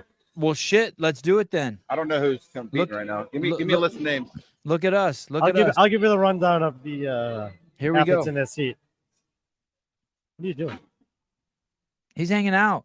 He's hanging out. Dude. I said, give me the list of names, not the mic. There we go. He's ready to play the game. Heat 3. Read them to us. Heat 3. Sebastian Jalis. Yep. We got Nick Reed. We got Ryan Jevening. Is that how you say that? Sure. Jevening. Sure. Wes Peters. Yes. Melanza Hayes. Yes. Drake Lewis. Wes Peters. I couldn't tell you which one's which. So I'll have to go off. Oh, here we go. I got lanes. Stop. Turn this so it's facing you. Oh, there we go. There we go. My bad. I'll stay here all night, baby. Yeah, you All right, you found your calling. Yeah, bro. All right, round one here. We got Drake Lewis here leading. Looks like he's in the third pig flip. They're all bringing it to the hip. Some of these boys are taking probably a 2-second break in between each flip. Looks like we have someone with 3 reps to go. Somebody here with 1 rep to go. Looks like Drake Lewis is going to be the first person to the run. You have to tap your name before you head out. We have a 200-meter run. We had somebody who just. I haven't seen that either. Someone fell on their pig. Oh, you're muted, Brian. You're muted. His shirt got caught on the flip sled, so he went down with it, and he just took off his shirt. It basically pulled him down. He got slammed by the.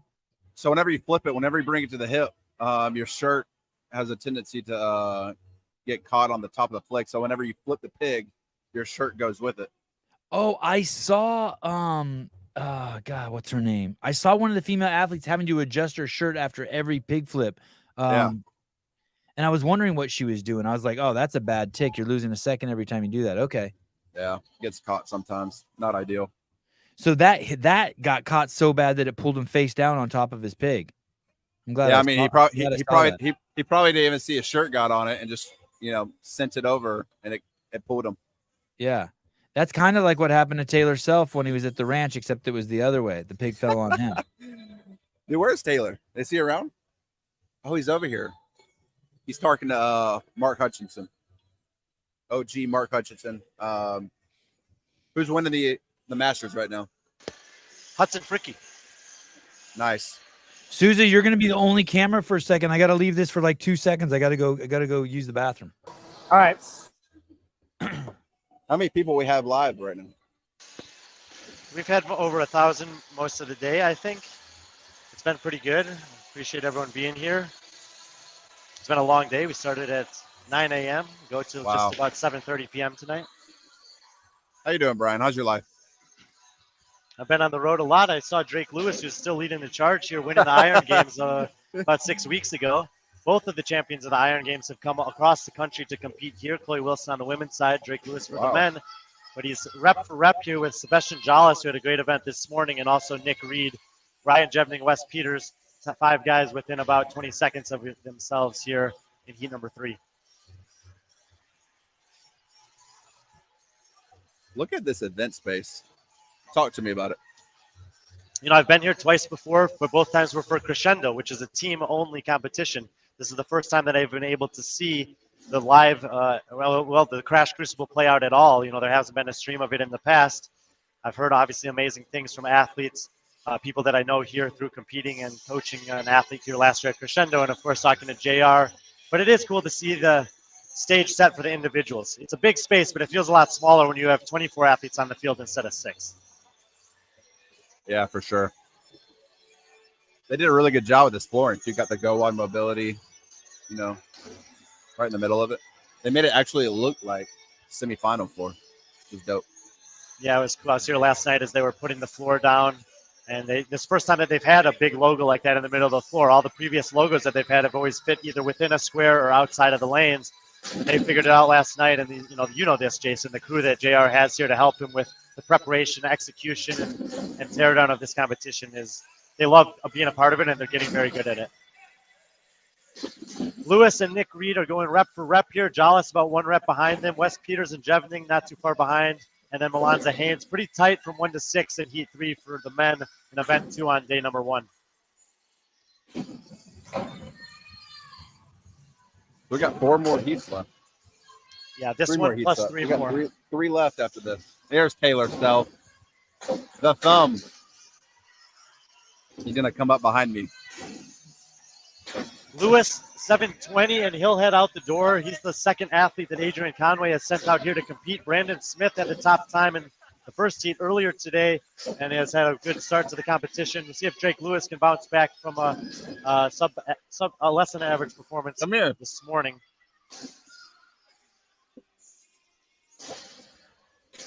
Jason, you've tested some of the workouts for this competition, correct? Correct. And when you do the testing for JR, what's the setting usually like? Does he have multiple athletes testing at the same time? Is there nobody here and it's just kind of you and him? Yeah, I think it's different for every test. Sometimes I just walk in and I'll say I want to do one. He'll send me it. Sometimes it's, exactly set up the way they're doing it. Sometimes it's not. Like, for instance, the 100s chipper, I had to walk from 1.0 away in the other room because obviously they didn't have the total bars hanging as they are now. So that obviously was a little bit different than the layout that they will have. But other than that, I did it just like everybody else will. All the other events. When he asks you to test those things, does he ever give you any thoughts behind it? Hey, I'm curious about this thing. Let me know how it goes. Or is it mostly do it and then get the feedback afterwards? Dude, JR doesn't say a word to me. He doesn't even say hello when I walk into the gym. How come? How come he didn't want to spoil you? I mean, he's on the show. You know how hard it is for him to talk. Yeah, good point. It's all work for him, dude. He walks in. I mean, we did a workout the other day, and I texted him before, and I said, "Hey, let's do this workout together." He was like, "All right." This is on text message. He was like, "All right, I'll be there at 10 a.m. Start time at 10:30." We get there. He hasn't said a word to me. He gives me the head nod when I'm ready. When he's ready, he starts the clock. We don't speak until after the workout. Wow, that's a good. Wow. Like, we did not talk. We were in the gym 30 minutes with each other before this workout. We had texted prior about what we were going to do, and he just gave me a head nod and started the clock. Hey, do you ever try to make it a game? And so, like, you're going to try to leave the gym without saying a word to him, too? So you can be like, okay, I came in here, we worked out together, I left, and we didn't even acknowledge each other. Dude, like, just be like, I'm just going to see if it's possible to do it. It's already been done. Oh. That's like a third of my time here. Like, a third of my days are me not even talking to him. But you're doing shit with them. Great texter though. Great texter.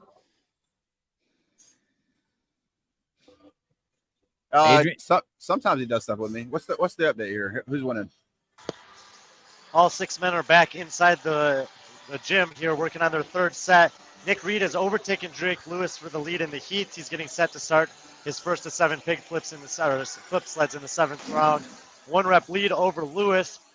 Sebastian Jollis with 1 more GHD sit-up. Those 3 are pretty close to the lead in this heat. Jevning and Wes Peters have been rep for rep, step for step. And Melanza Haynes not too far behind to the heat, but is 6 out of 6 in this heat currently. What are you snacking on? What do you guys got for snacks? We have the JR specialty diet. It's all fruits. Oh, all right. And meat is coming later today. Hey, how long am I allowed to sit right here? As long as you want. You're not gonna be like, hey, all right, get off. I tried already. No, I'm kicking him off after the seat for sure. Oh. Why? Are you serious? We'll see. Is there somebody that's supposed to be talking, like commentating with you? Yeah, it's supposed to be me, but I can't even stay awake. Why? It's like, what, 5 o'clock or no, 3 o'clock there? Because I've been up since 4 in the morning. And in preparation for waking up at 4 a.m., he stayed up until 1 a.m. That is true. That part's true. Hey, Taylor's in the building. What's up, Mr. Self? He can't hear. Yeah, he can't. Stop, dude. I'm doing it to Sevan. How about you and him? Do you and Taylor talk when you come in? Yeah, Taylor talks to me. He does. Does JR talk to Taylor? Yeah, because when he's here, I mean, he doesn't come around often, but when he has every now and then, I mean, it would be very bad if JR didn't speak to Taylor after he drove 2 hours here to hang out. Right. How far do you live from the gym? 20 minutes. Jevning, Peters, and Hayes all heading out for their final round. 12 minutes and 30 seconds have elapsed. It's a 19-minute time cap. We basically have two groups of three going on here. Nick Reed, Drake Lewis, and Sebastian Jollis should be coming back within the next 30 or 45 seconds. Jevning, Peters, and Hayes are just starting on their final run. They're all chasing the top time from the previous heat, which was Quentin McQueen's 13:49, the first time we've seen under 14 minutes by anyone, male or female, so far. And Quentin actually just told me a few seconds ago that he even thinks he would have beat Jason on this one.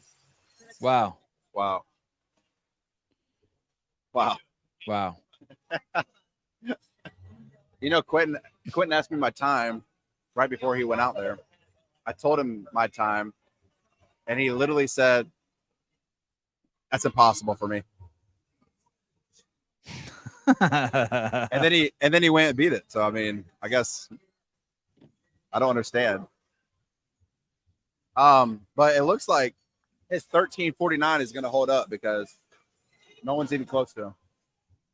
No, 13:40 on the clock right now. Reed is still leading against Jollis and Lewis, but obviously they had the 30 reps plus the 7 to go. So McQueen will continue to hold the lead going into the fourth heat.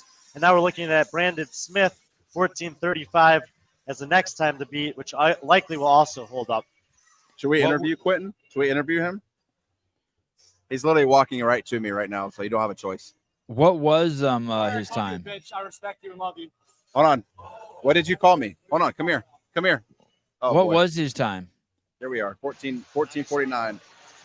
Let me No, interview. 13:49. What was your time? I believe I 13:49. was 13:49. Yeah, that sounds right. 13:49. All right. Hey, Quentin. How you doing? Sevan, you are a hero of mine. I just want to say that. I started CrossFit because of you. Oh, thank you. Wow. That's awesome. That makes me All feel right. special. Yeah, man. Thank you. Quentin, how you Oh, hold feeling? on, Hopper. We're bonding. Hold on. Okay, Hopper, go we're ahead. I'm bonding. trying to interview our winner. Okay, go ahead. Interview him. Go ahead. I haven't Quentin, won. I how you haven't feeling? won yet. I'm feeling pretty good. My Walk me ass through the- hurts a lot. Yeah? From what? Oh, he's got to pick his headset up and lower it back down. Is Brian there? Yep. Pick it up, lower it back down. Like this. Tell him to twist it up and bring it down. Just Like the what? mic. Yep. And yeah, How's that? better. Perfect. Any, Okay. Yep. What's So repeat What's yourself. sore? What's sore? I think I was 13:49, 13:59. What was it? I have no idea. 13:49. I know I beat Jason. You know, here, I'm gonna ask you a question. You talking to this mic. Okay. Why are you sore? I didn't say I'm sore. I'm just lit up. I mean, I ran my ass off and my ass hurts. That's, I mean, So I asked you before. You asked me before what my time was. Yeah. I said 14:05, and then you literally said that was impossible for yourself, and then you beat it. So walk me through that process. well, I mean, I wake up in the morning and piss excellence, and my mom raised the bitch, but I killed that motherfucker a long time ago. So, I mean, I knew Jason's good.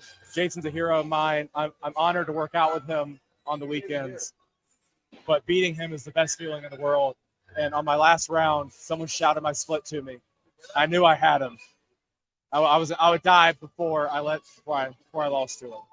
Hey, Quentin, is your goal? Do you have games aspirations?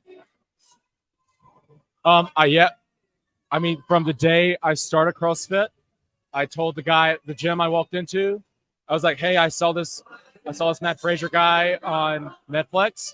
I want to go to the games." He said, "Probably not going to happen." I said, I'll show you one day." So, PJ Burnell, coaches at OPEC, thank you. Sevan, were you able to hear that? Yeah, I could hear it perfect. I could hear it. I couldn't hear that in my my ear, so I didn't know if you heard it. No. I could hear it. PJ Burnell. Can he hear me? McQueen, can you hear me? Yeah, you can hear me. Okay. Yeah, go ahead. Hey, Can you talk? How old are you? How old are you? He's 22. You got to give him the mic back and forth, Jason. You got to like that. I'm 22. Yeah, and then if Jason can talk too. You don't have to take it from him permanently. Both of you guys. No. Just all McQueen. Hey, dude, that's a great story that your mom raised a bitch and you killed him. I'm guessing there's some truth to that. She's a very lovely woman. She raised me to be a good Christian, and sometimes I disappoint her. Yeah. But I mean, there's no, but sometimes you got to be a bad guy to be good at this. Yeah. And so this is your goal. Is this your full-time thing? Like, do you how often do you train with Jason? If I'm lucky, once or twice a week. Our schedules don't really mix. I work full time, so I'm early morning, late afternoon. You think if you wanted to train more with him, he would let you? I don't know. I'd have to ask. What? I always ask you to hop in. That's true. He opted to my workout last week and changed every movement and then kicked my ass. What about JR? Does JR talk to you? Hopper was saying that JR is a man of few words. He is. JR has probably saved my life a few times. I've been very, very broke at a few points in my life, and I've received some anonymous Venmos that I know are from JR. But wow, that is to say, JR, I would do anything for that man. I listen to his words like it's the Bible. Are you do you have the discipline and the structure to be a games athlete, or part of me thinks like maybe you're a little wild? I mean, I don't know if I'm wild. Jason says yes. I'm hoping Jason and like Taylor and JR can help me with that. My coach, I just got a coach recently, has been huge in making those changes to move to that place. What do you think is more likely? You go to prison or you go to the CrossFit Games? At this point, I hope the CrossFit Games. I do speed a lot, so it's not impossible that I go to prison. Oh God. Daniel Coots taught me to drive fast and don't look back, so I follow that advice often. Is Coots a local dude? He's from Mississippi, but we've all made friends with him quick, and we love when he comes here. All right. He seems a little too polished for you guys. He seems a little too pretty boy for you guys. That's a farce. Okay. He gets down and dirty underneath that clean smile. All right. All right. Hey, dude, it's been great watching you compete. When you crossed the finish line, you told everyone get the fuck out of your house? There's an Eminem line. I don't know what song, but he's talking to some ex-girlfriend, and he says, "Fuck you, this is my house, you get out." Oh. And for some reason, I started saying that years ago, especially when I win. Yeah, I like it. Jason, are you counting your macros over there? You just popping grapes like it's like you can eat whatever you want. They want to know if you're counting your macros. I'm not. Oh, all right. He's getting fat and happy. All right. All right. Thank you, I'm dude. literally eating every single snack on this table. Thank you, Quentin. Hey, good luck tomorrow. Sorry I called you a bitch. Hey, I didn't hear it. Quentin, thank you. Round 3. Quentin, good to meet you, buddy. Go ahead, Sevan. Does that dude have a meth habit? What? Does he have a meth habit? What? Does he have a methamphetamine habit? Does that dude snort lines of speed? Potentially. Hey, I don't know how to work this. Hold on. I'm getting some help. Can't You don't hear have- you. You don't have to work anything. I just can't hear you. Oh. Maybe is there volume on wherever that's plugged into? Is that mic? Is that Hold on. Brian's helping me. maybe I that can't hear. heads? Maybe there's a volume on the headset or on the mic for the headset. Try now. Hold on. No, I can't hear him. You can't hear me? I'm not talking. How about now? Can you hear me? I can hear you, but barely. Oh, that's interesting. I think everyone else can hear me fine. There you go. There you go. I didn't have the volume on the mic. Thanks. All right, I can hear you. What's up? Sounds good. I think we're about to start. This is our fourth. All right, that's our fourth heat here. We got Mike McDonald. We have Mike Needleman, Josh Harley. I don't know how to say that last name. Caden Myers and Pesco Jackson Solido. Pesco Solido. There you go. And Jackson Drohan. Two of these guys, Mike McDonald and Jackson Drohan, are Crash members. And Caden Myers is the games athlete. Caden Myers is the games athlete. For the teens. How you like my boy Quentin? He's cool. He's cool. I can't tell. I was having trouble distinguishing between what's sarcasm and what's real. I don't really know what he said because I couldn't hear, but I get probably this. I get this vibe from him that he has a lot of good goals, but that he might be a little on the wild side. The train might come off the track. That's a very great assessment. Okay. All right. They're all on the GHDs here. It would suck if he turned out to be one of those guys where we're always like, holy shit, he was going to be amazing, but he just couldn't pull his shit together. I mean, yeah, we only seen 2 workouts from him. So don't go that far. Don't get carried away. All right. Don't get carried away. You've seen some big holes. Actually, this one was I would have guessed one that he would have had a tough time with, but apparently not. He's very strong, very good puller, very good at gymnastics, very strong. I would say anything that is long probably trip him up just a little bit. And maybe he's a game day guy. Maybe he is. Maybe we're seeing I don't know. Maybe he just loves the pressure out here, and the leader jersey gives him wings. Yeah. Hey, internet's been great for the last 2 or 3 hours. Everything's been has been pretty solid. All right, Jackson Drohan is the first one done with the flip sled, and he is off to the run. He just got done with that in 3 minutes. I'm interested to see if he can hold this pace.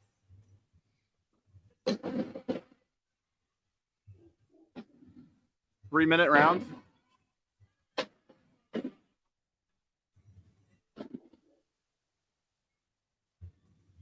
Brian, did you talk to the guy who got pulled down on the pig by any chance? No, I didn't have a chance to talk to him. I walked off site for 5 seconds, and Mark Hutchinson talked to me for the entire time. Oh. You got commandeered. We have Pat Vellner was on the show earlier, or watching.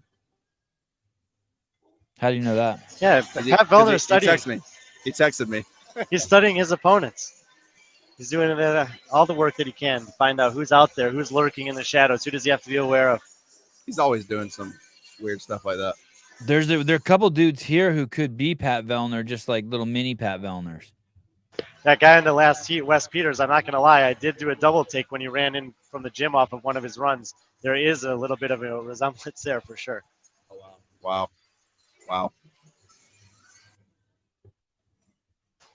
Mark Moss, the 400 splits, the good 400 splits have been after the first round. The first round we've seen as fast as 120 to 130 from a lot of athletes. The better runners have been able to maintain about 145 in the later rounds. A lot of athletes have tapered off to the 2-minute mark, but have been able to maintain their pace inside the gym.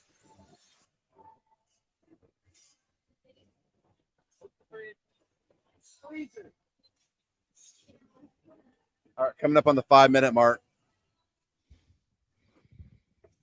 So that's a pretty slow split there for Jackson, who was out the door around the 3-minute mark. And Jason, you haven't been with us all day. We have seen a few athletes, including Mark Hutchinson and Quentin McQueen, who had 3-minute first rounds. None of them have been able to hold that pace. Quentin doing the best, dropping off to the basically an equivalent of a 3-minute and 25-second round. Jackson Drohan being joined here by Josh Harden. They're the early leaders. McDonald, Needleman, and Pescolodito hot on their heels, about 10 reps behind. And then Caden Myers, and we saw this earlier today, no problem for Caden Myers. I mean, he's out here testing himself against some really good guys. He's been seeding in the fourth heat out of 6. He had a decent score earlier today. This heat is just pretty solid across the board. So he might do just fine for himself here. Still finished last in this heat, and that's not a slight on his fitness at all. Hey, where's the leader jersey? Didn't we get one made? I think that those will be in circulation. Well, there might be once there's a leader tomorrow. Maybe we'll seed for the last day, for the last heat leader tomorrow. How does that work? That means if you're in the lead, that you get to wear a specific jersey. What do you mean, Sevan? I mean, like, how did at the games they got a T-shirt company there that just makes it right there on site? What's he do? He has like one of every size ready and already made, or? I'm thinking he probably has multiple of every size. Get a couple extra large. Just get like 20 extra larges that say leader on them. I think he got most of the smalls because he was expecting Colton to wear them. Right. Yeah. Exactly. What if Colton's in the lead all day? He's not in the lead right now. He's gonna be. Gonna be. He's gonna be. Drohan, one flip to go. We got 6:50 on the clock, so he'll be out the door underneath the 7-minute mark halfway through this event. That's already off of the pace of McQueen, but we know that time for McQueen to be exceptionally good. And there's plenty of other opportunities to earn points relative to the top finishers that we've seen. The rest of the field is working on their second set of flip sleds here. Amongst those men, Hardin has a 1 lap lead over Needleman, who has 1 rep over Pescolodito, who has 1 rep over McDonald. Hardin back out the door, member of the Grit House team that competed here at Crescendo and semifinals in the games this year. Needleman from TTT Black, he's out the door behind him. McDonald, who competed on Crash Black, is out the door. So 3 athletes who competed as members of semifinal teams, 2 of them making it to the games, all competing as individuals here this weekend. And Pescolodito, he's heading back outside for his 3rd run at the 7:45 mark. Hayden Myers, only man left in the gym. He's got 4 sleds out of 7 done in this second round. And this is where you'd expect to see the younger athlete behind the older guys, right? At the 500-pound pig. Go ahead. Say that again. Yeah. He's 17 years old. He was 5th place at the CrossFit Games this year in the teenage boys 16 to 17 division. So the fact that he's moving the 500 pounds, flip sled is great. The fact that he's not moving it as well as guys who are 5 to 15 years older than him and probably weigh 30 to 60 pounds more than him is not surprising at all. And that's great. 8:30 on the clock. He is still within touching distance of being able to finish this under the time cap, even with the slight regression in time in the back half of the workout. Usually, if you've taken more than 9 minutes, you're going to take more than 10 minutes on the back half. 8.5 minutes out the door is perfectly fine. I think the running in the GHD is not a problem for him, and he's managing the flip sled well. So I actually expect him to be able to finish under the time cap.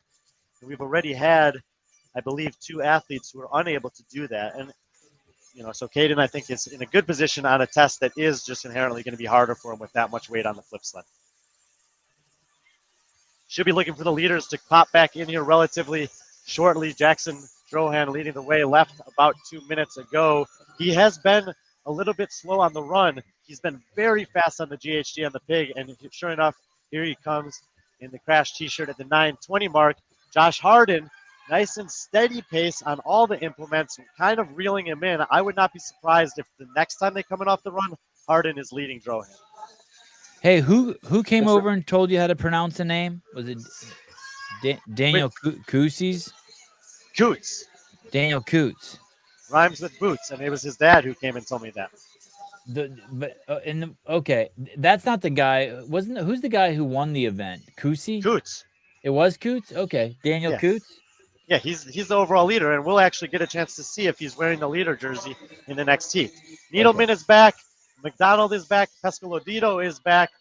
And as they're getting started on their GHDs, Josh Hardin actually taking a break in this round of 30. Drohan moving very fluidly, and he may be able to maintain that lead after 3 rounds. 10:15 has elapsed.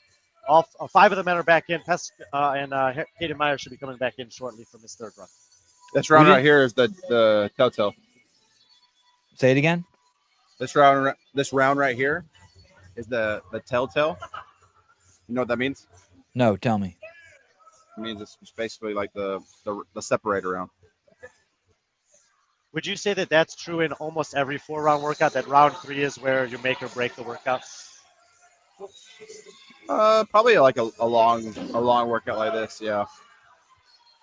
Jackson Drohan is first off the GHD. Josh Hardin got passed up by Needleman. Mike Needleman, very sneaky here in this round. 11 minutes have elapsed on the clock. Hayden Myers is back in. It's Drohan, Needleman, Hardin with less than 5 reps to go for Pescolodito and McDonald. And this heat from 1 through 5 is tightening up with about 1 round to go. Yeah, this run right here is going to hurt. Jackson's got a pretty good lead. He's got to keep in mind that he's got 2 heats after him. So Even if he keeps that gap closed, he's going to have to run hard. 11:30 on the clock as Drohan heads out the door. He's got a 2-rep lead over Needleman and Hardin. Pescoladito is a rep behind that, and Mike McDonald is getting set to pass Pescoladito in the middle of the floor on the flip sled. Needleman and Hardin are going to be step for step heading out the door. They're about 18 seconds or so behind Drohan, who's been leading from the start. 1 round to go in this 4-round workout. Heat 4 of 6 for the elite men. Event number 2 of 2 on day number 1 of 3, Crash Crucible Retour. Rep for rep here, McDonald and Pescoladito out the door. So we got 5 men on their final run as Caden Myers is finishing up his 30 GHDs at the 12:10 mark. He has 7 flip sleds to go in this round before starting his final round. Sevan, we got a podcast next week. How you feel about it? I'm pumped. I'm excited. I'm looking forward to hanging out with you. Yeah, same. The new you. The new and improved you. Are you going to be there? You haven't invited me. The more mature you. What day is it? What's that even mean? I don't know, but I like it. It's like you're like Coke, new Coke or something like that. New something. Okay. And we see Caden here working on the flip sled. And as I said, he's not rushing through these reps, but he's making sure that every rep counts, that when he commits to a rep, that he stays engaged and tense throughout everyone, gets underneath it, works his transition, make sure not to miss it. I think the cadence between reps is appropriate for what his relative strength is compared to this implement right now, and he's making the most of what he's got. I'm actually pretty impressed with the execution from the young man here. Thursday morning, Jason Hopper, Sevan Podcast. Oh, yeah. Last rep done in round number 3 for Meyer. A little adjustment there to make sure that it's back inside his lane. 13:25 on the clock, so he's got 5.5 minutes to go to the time cap, as we mentioned earlier, on pace to finish that for sure. The rest of the guys should be getting close to getting back inside the gym. They'll have 1 round to go. Drohan's been the leader throughout. Needleman and Hardin making a little bit of a push. And then Pescoladito and Mike McDonald not out of it for sure. They were about 35 seconds or so behind. And Needleman coming back inside. He's got the Banter jersey on. What's the time now? 13:57. So Needleman making a move on round 4 on that run. As Jason said, you can make up some ground on that last run if you have a little bit left in the tank. Drohan only a couple reps behind him. Cycle rate on GHDs appears to be fairly consistent. Josh Hardin struggled on the 3rd round of GHDs. It's the only place that he's really given away ground in this workout. Pescoladito running much faster than Mike McDonald. He's all the way back in the saddle, but before McDonald has even entered through the bay door on the far side of the floor. He's coming in right now. We're at 14:30 on the clock. It's Drohan and Needleman going rep for the lead. Josh Hardin in 3rd, Pescoladito 4th, McDonald in 5th in the heat right now. Several times from the other heats are going to pass by. McQueen passed by about about 40 seconds ago. No, a full minute now. Brandon Smith's time of 14:35 has now passed by. We're at the 14:55 mark with hands in the air for Needleman. He's going to head back down the floor in about 15 minutes. Other relevant times starting to come in. Nick Reed will be 15:16. Sebastian Jollis 15:20. Drake Lewis and those are and Daniel Sterling around 15:40 and 15:50.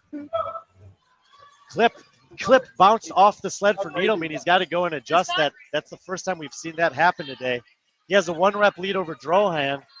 Had to cost him a few seconds there, unfortunately. Drohan got the sled moving. Needleman only a half rep ahead of Drohan here. We're going to have another one of these close finishes on the flip sled. Half rep lead for Needleman over Drohan. 2 flips to go for Needleman, 2 flips to go for Jackson. 1 left. Uh-oh, we lost Brian. We lost you, Brian. Brian, we lost you, Brian. I think Drohan by 1 second. We're losing your mic, buddy. We're losing your mic, Brian. Something happened. No, that one's good. Sevan, you got me? Yeah, I got you. I think Drohan 15:49, Needleman 15:50. Pescoladito has passed Hardin. He's in at 16:10. So Drohan, I think, made up the ground on the flip sled and got a second over Needleman. We'll have to check the official score. Josh Hardin is faded in the back half of this workout after being second for a lot of it.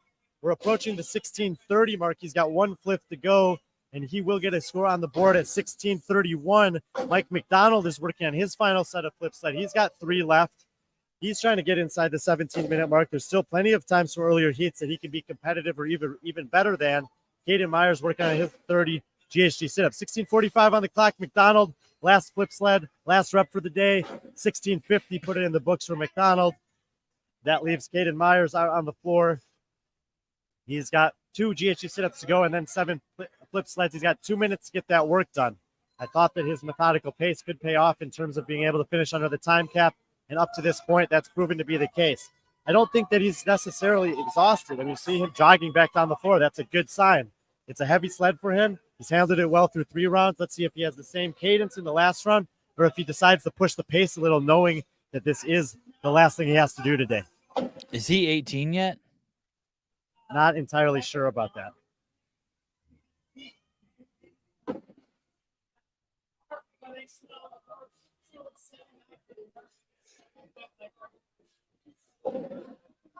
I'm just going to make an apology here. Souza has informed me that lane 4's name is Harley Pescolodito, not Harry. My apologies, Harley. I will not make that mistake tomorrow. Sevan, what have you been doing? Oh, just nothing. Absolutely nothing. I own that. I apologize. Hey, at least you said his last name correctly.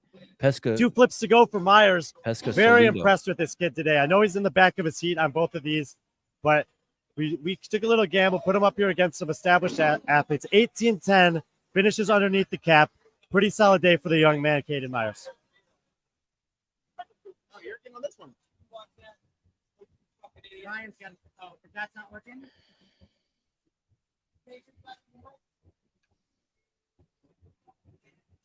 Talk to me. Can you hear me? Sevan. I don't even think Sevan's on. Oh, he's on. He's on the phone. Oh, it's muted. He's talking to somebody. Hey, Susan. Hey, what's up? There's Sevan over there. That's Sevan. I'm right here. I'm right here. I was That's Sevan right there. I was chatting with my homies. Yeah. Susie can be the de facto me. Look, that's you right there, bro. Hey, Taylor, good to see you, dude. Oh, I know. I saw that guy earlier. And I thought that was me. Yeah. That's like me if I lifted weights. It is. It's like you if you were circumcised. Yeah. Yeah, that was me Taylor, I can't hear you. Don't tell any good jokes if I can't hear you. Something's wrong with your mic. You got to share a mic with Hopper. No, it's that headset's garbage. Throw that headset away. The thing is garbage. We got to share mic. We got to share. Can you hear me now? Yeah. I can hear you now. Can you hear him in there in your ear? All right. Hey, Taylor, what do you think about McQueen? Is he the real deal? He's good at some things, like really good. Yeah. Be careful, bro. No, just do it. Just does he suck or what? Because No, Hopper he said doesn't suck. He's got things that he's not that great at. Like what? I honestly said that workout was going to be the one that was going to trip him up, but I was surprised. What do you think? I feel like the final 2 are going to be tough for him. Yeah, they will be. But I think more aerobic workouts will be tough. That was aerobic. I feel like also the handstand obstacle is not great for him. I don't know. I've never seen his handstand walk skills. Yeah, he's got a lot. Okay. He's got. As I said, we're working on semifinals with him. Or Buster Cherry, is Taylor jacked or has Hopper lost some gains? I'm wearing an oversized T-shirt, bro. With who's this guy? He's lost some gains. Dude, Taylor's wearing this like medium shirt, and I went to where'd I go to get this shirt? I went to a vintage store and got a double X. The sleeves go down to my elbows. And He they're got all that shirt. He got that shirt at like a Save Mart gas station. Heat 5 is off to the races. I'm gonna see if I can tell you who's who as they come in. All right, he's Thank 5. you. Here we go. Heat 5. Let's see what we got here. This is one. You know. Hey, see if you can call their names as they come in. Like you can be like, oh, that's Daniel Coos. I got you. That's Franco. That's All Seth Stovall. Oh, Seth's not here. That's Bill Leahy. That's Mr. Fisher. That's Ty Jenkins. We're looking for Bill to make a comeback. It's only been one event. Shouldn't be that hard. Yeah, but when you have stress like that and pressure from everything surrounding him, Yeah. I think one mistake just surmounts, or compounds. Hey, you think he's really stressed out? You don't think he's just having fun with it all? Dude, I 100%. I think he has so much stress, pressure, He shouldn't. Who cares? a ton. Yeah, he shouldn't. Dude, Hiller's made like 6 videos about him. Yeah, and he's here. But no one knows who he is still. I disagree. Nah, come on. All the competitors know who he is. Yeah, whatever. You guys are. And I'm sure he's got a lot of pressure about feeling like they hate him. No one hates him. I He's don't. fine. Tell him to chill. He's cool. Tell him to loosen his shorts What are is too. he- If what he is he feels saying? pressure, it's What- because his shorts are too tight. I bet you Bill Leahy's gonna be the first person in. Watch. Yeah, we all know if you're first in round 1, you're gonna win. Bill and Daniel both in. Bill Leahy, first one in. with Coosey. Coots. Starting the GHDs at the same time. Jevnin's in. Who's the other guy like in the camo stuff? Camo. Is that Hal Fisher. Hal Fisher, yeah. Al Fisher.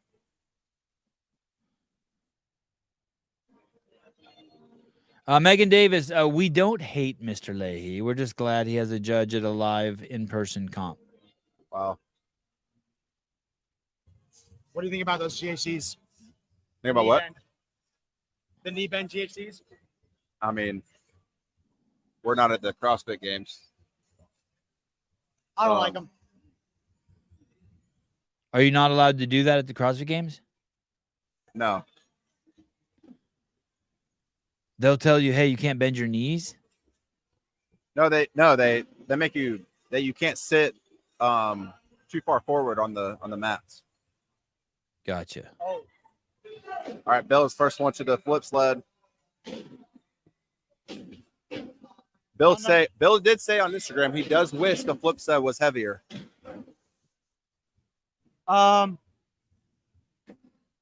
he doesn't look very efficient with it, but he's moving it really easily. He's muscling it. That's gonna get really hard. Hear me? It's gonna go away. Yeah. Hey, he's flipping it underhand. Yeah. Right. See, it's already getting hard for him. He's not using all of his hips. So it's gonna get tough. The 7th flip appears to slow everyone down. I haven't seen anyone just motor right through it. That was a 330 round. Franco. Wow, so none of them are beating Quentin. Ty What? Jenkins beating Franco. None of them are beating Quentin. Quentin beat me. And Did his judges Dallin count? Pepper. He beat me and Dallin Pepper. Did his judges count? Did you hear what he said when he got done? What? You didn't hear him? He said something stupid, didn't he? He said, "This is my house. Get out." As loud as he could. He even gave like a little "get out." And then he called me a B word from across the gym. He called you? Yeah. What's the B word? A bugger? Booger? Bitch. Booger. What are these? He called Jason Busty. What's that mean? What are they good? They're not good. Who would win between me and you in this workout? Me? You think so? I've seen you run lately. I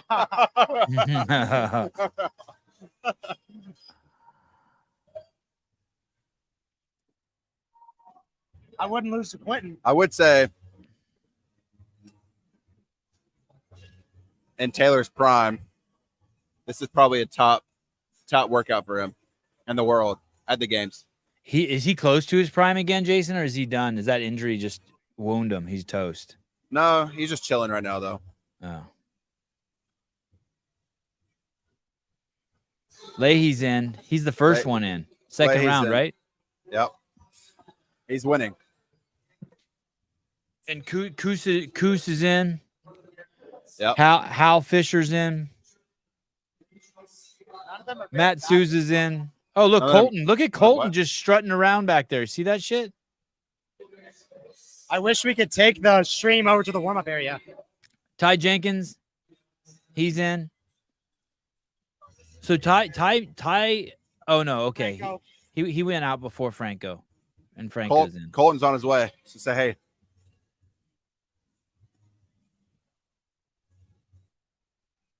Never mind. He stopped. He thought he was coming over to the table to do a little commentating. Dude, I thought that was Pat Vellner. They look exactly like. Huh? They do. Hey, tell me that. The teenage Pat Vellner. What's the clock say? 6:14. 6:20 right now. All right, here we go. Taylor, why aren't you competing? Your knee? Yeah, I'm not 100% yet. All right. See, he's just muscling it at the top of every rep. Hey, I heard tomorrow Hiller's going to be Leahy's judge all day. Is he really? Ask Taylor. Taylor knows. It was Taylor's idea.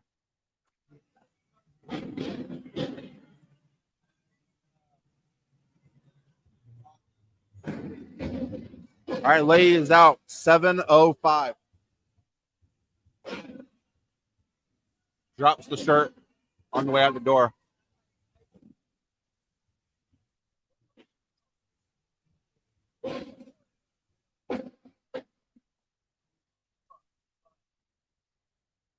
Do they have briefings for these events? Right before they go out? Hal Fisher's out. Yep, Hal Fisher's out.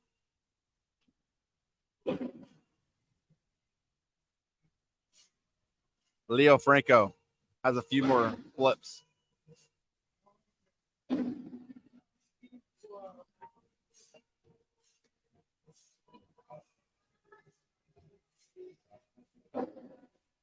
Wow, did you see how wide that grip was Ty Jenkins took from the sides? He flipped it from the sides.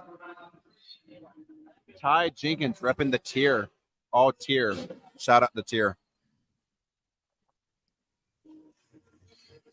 What's up?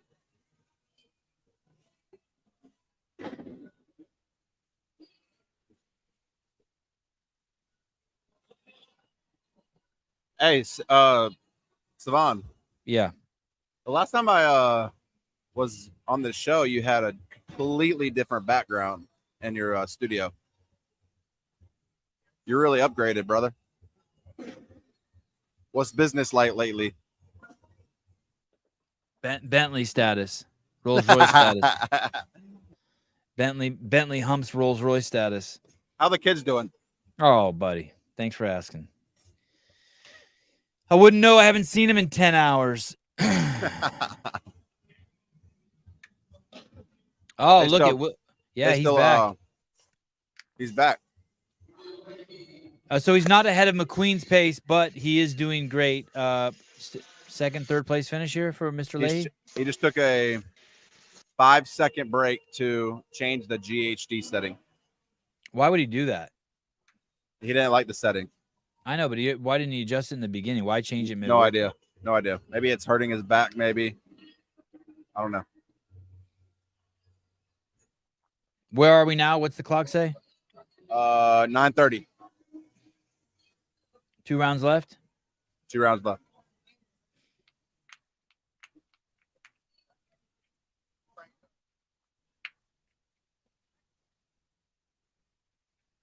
Hey, this guy said Buster Cherry says bullshit Nissan Sentra status.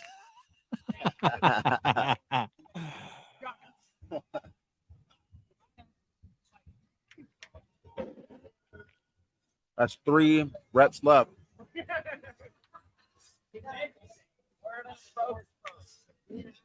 Leahy is off.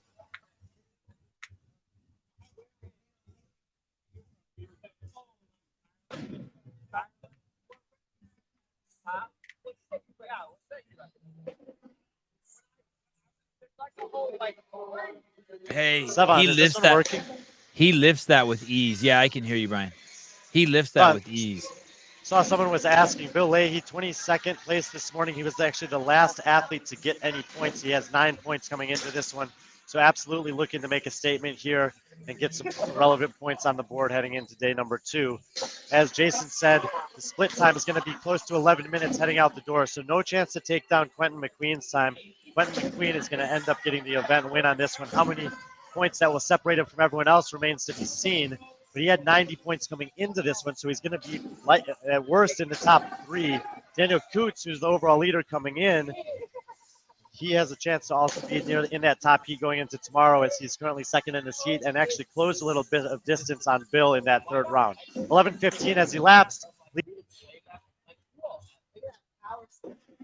Leaders in the heat are both outside the door. Hal Fisher taking off his top and getting ready for 2 last flips before he heads out for his last run. Hey, what's up with those headphones? Are they garbage now? No idea. Haven't had this problem in 3 years.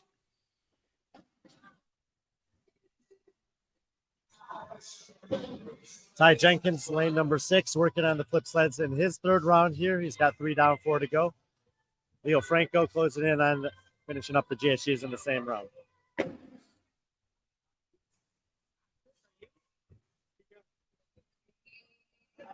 Leaderboard can be seen on local comp. If you search local comp, CrossFit Crash, there's one leaderboard for the teams.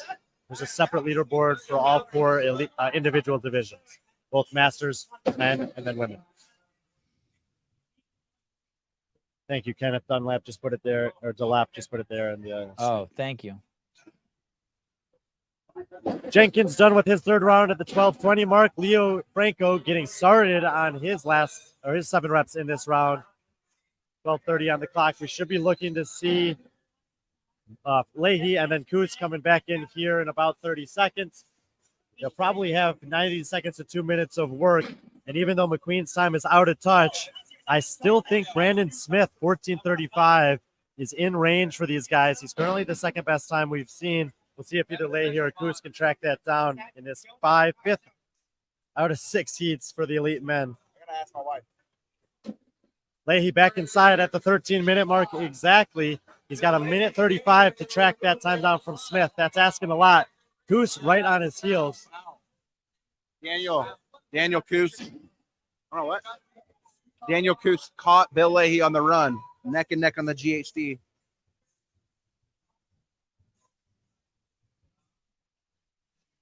Can you hear me, Sevan? No. You look just dead over there, bro. Go take a nap.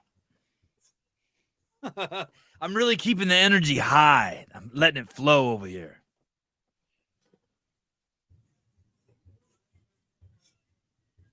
It looks like Bill's going to probably come off of the GHDs slightly ahead of Daniel. He's going a little faster.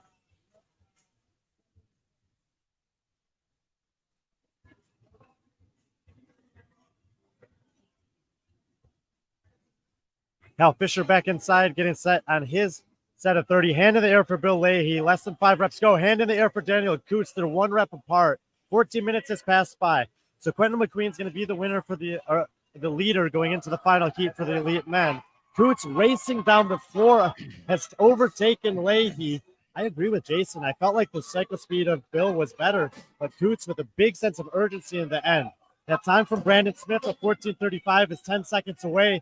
That's going to be the 2nd best time heading into the final heat. Now we're looking at times just past the 15-minute mark that these guys are chasing down. Both of them have the potential to finish underneath 15 minutes. Coots 2 reps ahead and moving faster. 1 rep to go for Coots. 14:45 on the clock right now. And 14:46 for Coots. Hey, no one's done what Coots just did. No one's done that. 1 last flip here for Bill. 14:54. Great score for him. 4th best we've seen so far. Only 4th guy we've seen under 15 minutes in this division with 1 heat to go. So guaranteed a top 10 finish at worst for Bill Leahy after taking 22nd this morning. Hal Fisher off the GHD at the 15:10 mark. He's going to jog back down the floor with 7 reps to go. Ty Jenkins working on his last set of 30. And we're still waiting for Leo Franco to enter the building. He's out there on his last run. Cooter was barely waiting for the pig to stop bouncing around before he picked it up. I mean, that transition was fast. Hal's going to try to do it too. Let's see if he can stick with it. Hal Fisher, 4 reps down, 3 to go. There's a lot of times in this range. Sebastian Giles, 15:20. Nick Reed, 15:16. Drake Lewis, 15:52. Daniel Sterling, 15:40. One more flip here for Fisher, and he's going to have 15:50. Ty Jenkins back at the other side of the floor is picking up his flip sled.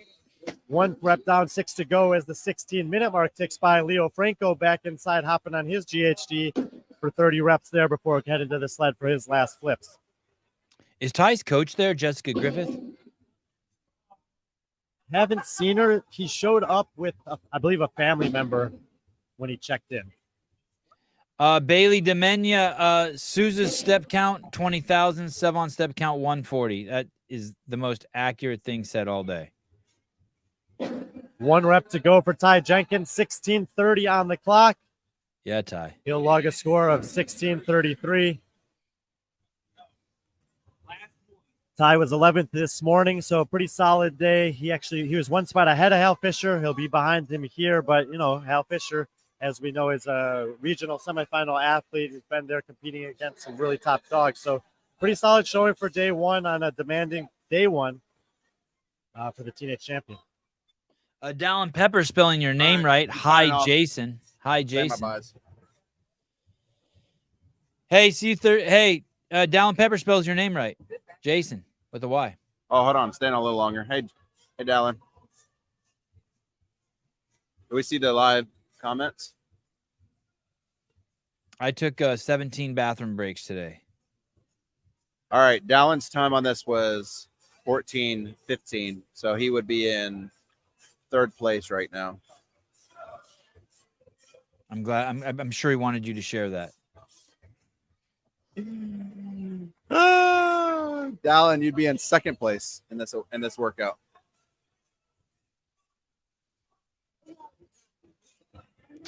Last man standing on the field, Mr. Franco, Lionel Franco. 1 minute and 5 seconds to the time cap, so should be plenty of time for him to finish. He was one of the guys who got a 0 this morning on the board. Should be able to do that.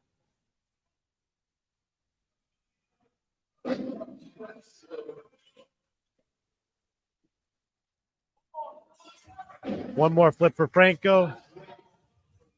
And that'll do it for heat number 5, 18:22 for Leo Franco. 1 heat to go.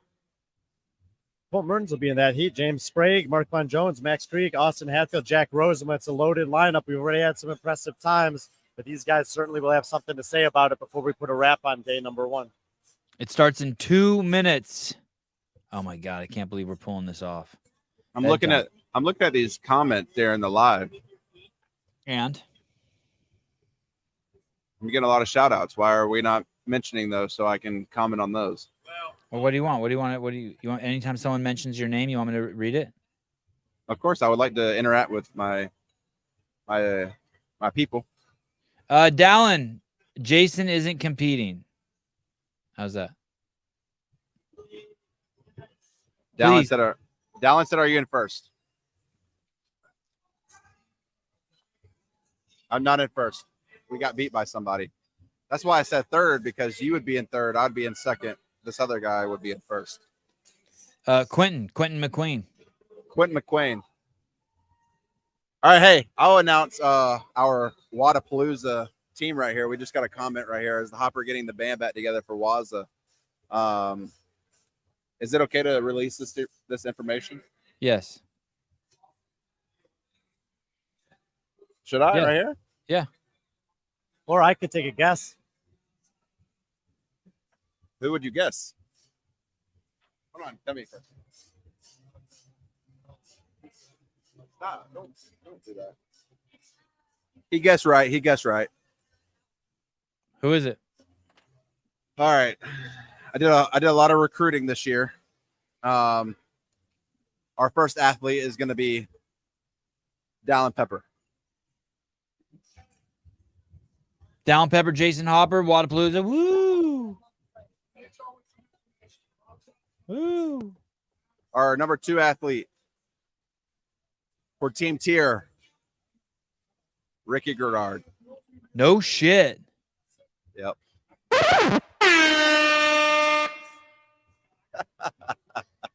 I missed it. What did you say? I told him. Yeah. The same yeah, guys I whispered in yeah, your ear? Yeah. It's a 3-man team. Is that the team? You, Jason, and Dallin? Yep. You, Ricky, and Dallin? Wow. Yeah, that's what I'm looking for. There we go. Yeah. Final heat is underway. Last You guys are 6 gonna win athletes it. have started on the run outside. You'll see them in about 1:30 as they get back inside the gym. If you missed it earlier, it's going to be Jack Rosema, Austin Hatfield, Colton Mearns, James Sprague, Marquand Jones, and Max Krieg. And I'm just going to tell you guys, we saw Max Krieg earlier today, 2nd place. Mark Hutchinson just came over here to tell me something that I already learned at semifinals this year. Max Krieg is a phenomenal runner. He impressed this morning. I'm expecting another impressive performance from him right now. Hey, Jason, congratulations. That's a great team. Ricky Mack, you, Dallin Pepper, you guys are going to kick ass. Thank you. Yeah, looking forward to it. Wadapalooza is bringing out all the big boys and big girls. Go ahead, walk in front of the camera. Not a problem.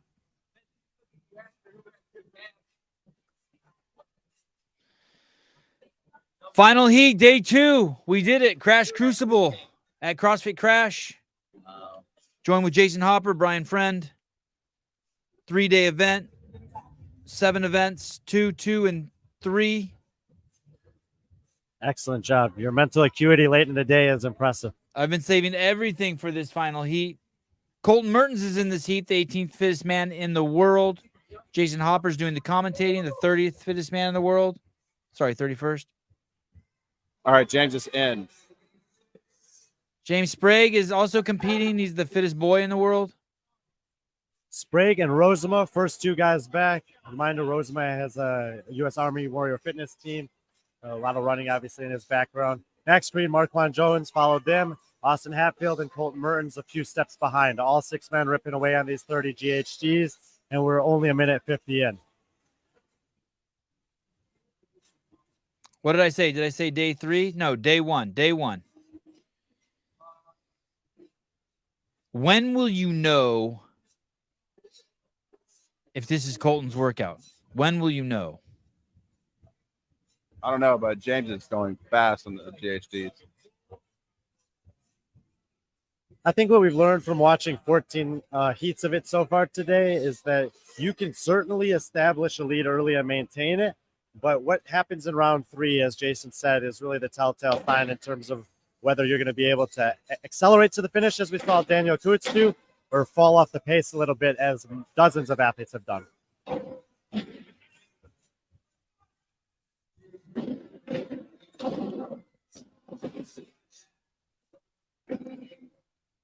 Sprague with the 1 rep lead over Rosema. Rosema 1 rep ahead of Krieg. Krieg 1 rep ahead of all other 3 men in the heat, Jones, Hatfield, and Mertens. All of them should be out the door between 3 minutes, which is passing right now, James Sprague, and likely 3:20 when it looks like Mertens will be the last one out the door. Rosema outside at 3:05. Krieg on his last flip at 3:10. Marquand his last flip at 3:12. Hatfield his last flip at 3:15. Colton 1 to go, and as expected, he'll be out the door about the 3:20 mark. So we got a 20-second split from Sprague to Mertens. Pretty tight opening round here in the final heat of the day. All right, Sevan, signing off. Later, brother. Thanks for coming on. That was great. Thank you. No problem. See ya. You the man. See you Thursday. Jason Hopper, ladies and gentlemen. All right, settle down. Okay. Settle down. I'll be back Thursday. Get all excited then.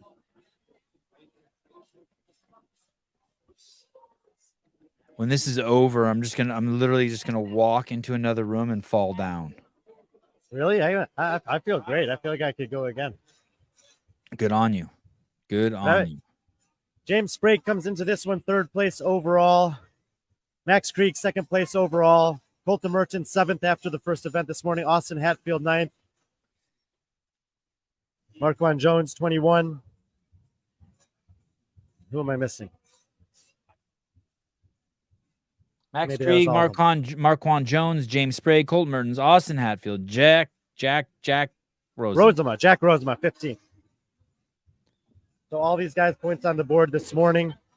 Marquand will be looking to make the biggest move. He was 21st. Krieg and Sprague, second and third, looking to have similar performances here. James Sprague currently leading the field. Jack Rosema hot on his heels. They were the first two off the first run. They're the first two back after the second run. 4:50 on the clock, 19-minute time cap. Not expecting any of these guys to need it. Much more relevant for them will be Quentin McQueen's 13:49, and then a couple of times that we've seen sub 15 minutes. Jones, Hatfield, Krieg, Mertens, all back inside at the 5-minute mark as the men get set on their second set of 30 GHDs in this 4-round workout. James looks good. Smooth, light, fast.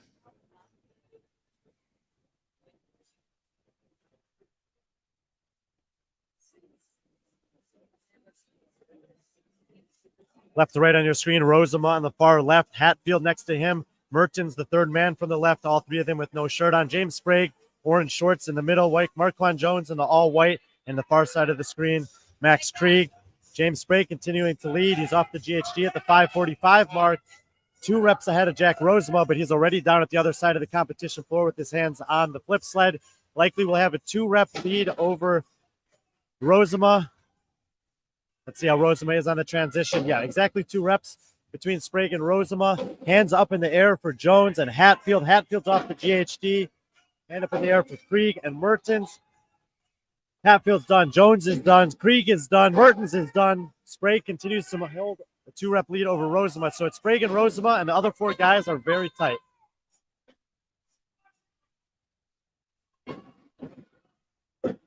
One left to go here for Sprague. He's going to be heading out the door at the 6:30 mark. Woo. If he can hold that pace, that's 13 minutes. Even if he gives away 45 to 50 extra seconds, he could still take down McQueen's top time.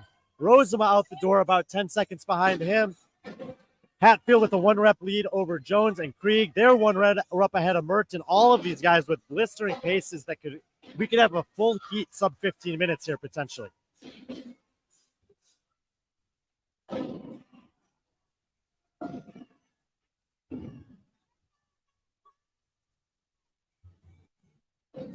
Jones out the door, Hatfield out the door, Krieg out the door. 1 flip left to go for Mertens. Mertens at the 7:10 mark will be heading out the door. All 6 men in this heat are on their 3rd 400-meter run and are all currently on pace for those sub 15-minute times. But it's James Sprague and Jack Rosema are the only 2 with the chance to potentially take down the blistering pace of Quentin McQueen. He's the only athlete we've seen under 14 minutes. That was all the way back in heat number 2.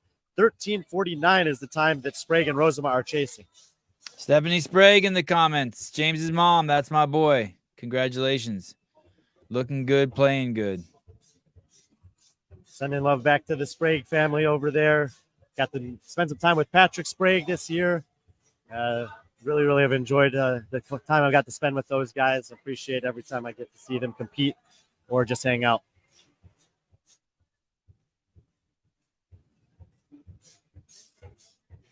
Everyone's claiming ownership over Mr. Sprague. Look at this. That's my fiance, Danica. If James was here, he would say, and that's my lady. Well, there you go. And speaking of James, here he is coming back in at 8:14 on the clock. So about 1:30 seconds. People were asking for that 400-meter split. That's the fastest 400-meter split I've seen in round 3 yet. Haven't looked at the splits on all of them, but I feel like that probably is true. Jack Rosema, 10 seconds behind him, still running very well. Both of these guys are still well within striking distance of a top 3 finish on this one. Rosema and Sprague both on the GHDs. Everyone else is still out running. Austin Hatfield, 3rd man inside the building, has established a little bit of lead over the pack. Marquand Jones, about 50 feet behind him. Max Krieg rounding the corner. He's about 50 feet behind Jones. And I'm expecting Mertens to be hot on his heels. Yep, so about 50 feet separating those 4 guys each. But Sprague and Rosema continuing to extend their leads here. Hand in the air for Sprague at the 9:10 mark. 5 reps to go on his 3rd set of GHD sit-ups. And the flip sled is right behind him on this round. Expect him to turn around quickly and get his hands on it. Oh, great point, Kenneth DeLab. Colton Mertens, fueled by Swolverine. Use code Sevan. It's true. It's facts. James Sprague, off to the races, flipping the pig. No wasted time there, and he had a 2-rep lead over Rosema at the last time they went to it. He's going to have a 4-rep lead over him here, doubling the gap. For these guys, it's taking about 6 seconds, 7 seconds per flip, so that's about a 25 or 30-second lead. 2 reps to go. We're approaching the 10-minute mark, and he'll be heading out the door. If he can maintain even a 145 pace on this last run, which I really don't see any reason why he shouldn't, that should give him 2 minutes inside the gym to track down McQueen's time and potentially take the overall win for this event on day number 2. I mean, on event number 2 on day number 1. Has second place even left the building yet? No, Rosema has 1 flip to go at the 10:15 mark. So Sprague's got about a 30-second lead on Rosema, and there continues to be an epic battle, quite frankly, shaping up for 3rd through 6th with the other 4 guys in this heat. Hatfield maintaining just a 1-rep lead over Jones and Krieg. Jones and Krieg 1 rep ahead of Merton. Still 1 round to go, and obviously a lot can happen, but it's pretty tight here 3 through 6 in heat 6 of the individual men. Sprague's going to be in before everyone finishes the pig flips. No, 10:45 on the clock. Allison Hatfield's out the door. 10:50 on the clock. Jones and Krieg are out the door. Mertens has 2 reps to go. He's trailing behind this group a little bit at this point. He still has a very competitive time in play. It's just that this is the best heat that we've seen so far today. Final flip for Colton. He'll be out the door at the 11:10 mark. If you project the 4-minute final round, which I think is within the range, that's still at the 15:10 mark. So far from previous heats, we've seen Smith, McQueen, Leahy, and Coos faster than that. So that's 4 scores plus the 5 in this heat. Colton could be setting up for maybe a 10th place finish on this one. If he had a 7th earlier today and a 10th on this one, that should keep him in the second heat for tomorrow. And with a couple of workouts today that might not be optimal for him, I think there's a few tomorrow that could be very, very good for him. What's the time on the clock as Sprague enters? 11:45, exactly as we expected. That leaves him with just under 2 minutes to do 30 and 7. If he maintains this tempo, I think it's within the possibility of tracking down McQueen.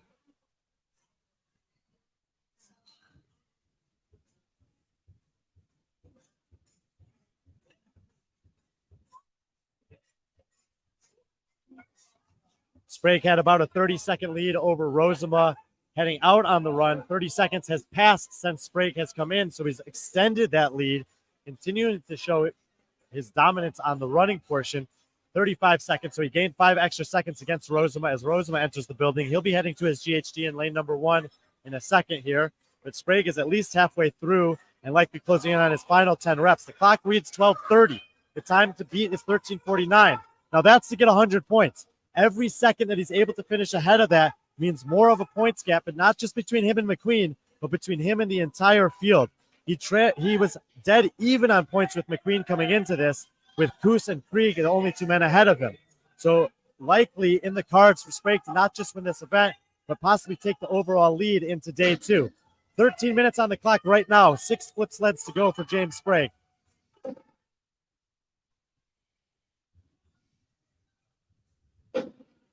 He's going for it. Absolutely. This is his 4th sled out of 7. 13:15 on the clock. He's got 30 seconds if he wants to track down that time. 2 flips to go. Every second will be critical here in terms of the points distribution, because this top is going to be the top score. 13:25 and a fist pump for the crowd. James Sprague ending day number 1 in style and sending a message to the crowd. Rosema off the GHD at 13:35. He slowed his pace here. So Quentin McQueen will have the second best time. Now we're looking at Brandon Smith, 14:35. That's 50 seconds away. Should be within touch if Rosema can add a decent pace here. Krieg is off.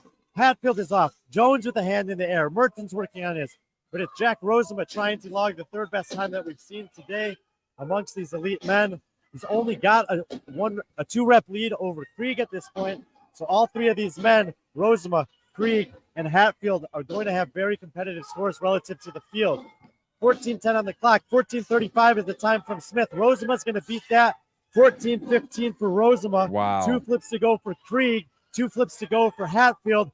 Krieg with 1 to go. Hatfield with 1 to go. Krieg in at 14:25. That's third place in this one after second place already today. Hatfield in 14:27. Great finish to his day.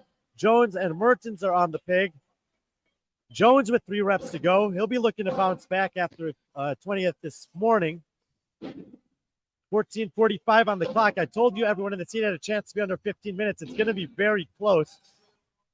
14:50 on the clock. Last fifth for Jones. 14:51 for him. That leaves Colton Mertens out there. If he finishes before 15:16, that'll be good enough for 10th place overall in the event. Even though he's last place in this heat, it's still a very respectable finish. 1 rep to go for Mertens, and he's going to finish up at 15:07, and that should be unofficially 10th overall in the event. But pretty good in terms of the points distribution, not that far away from a lot of those times that came in ahead of him. James Sprague killed it, dude. Killed it. Wow, killed it. Very impressive performance from Sprague there. No real deterioration in terms of speed, transition rate, GHD pace. Very confident on the flip sled. And you asked me last night if James Sprague came here to win. He said to me, without me even asking him, that he absolutely did. And he's likely going to be the overall leader heading into day 2.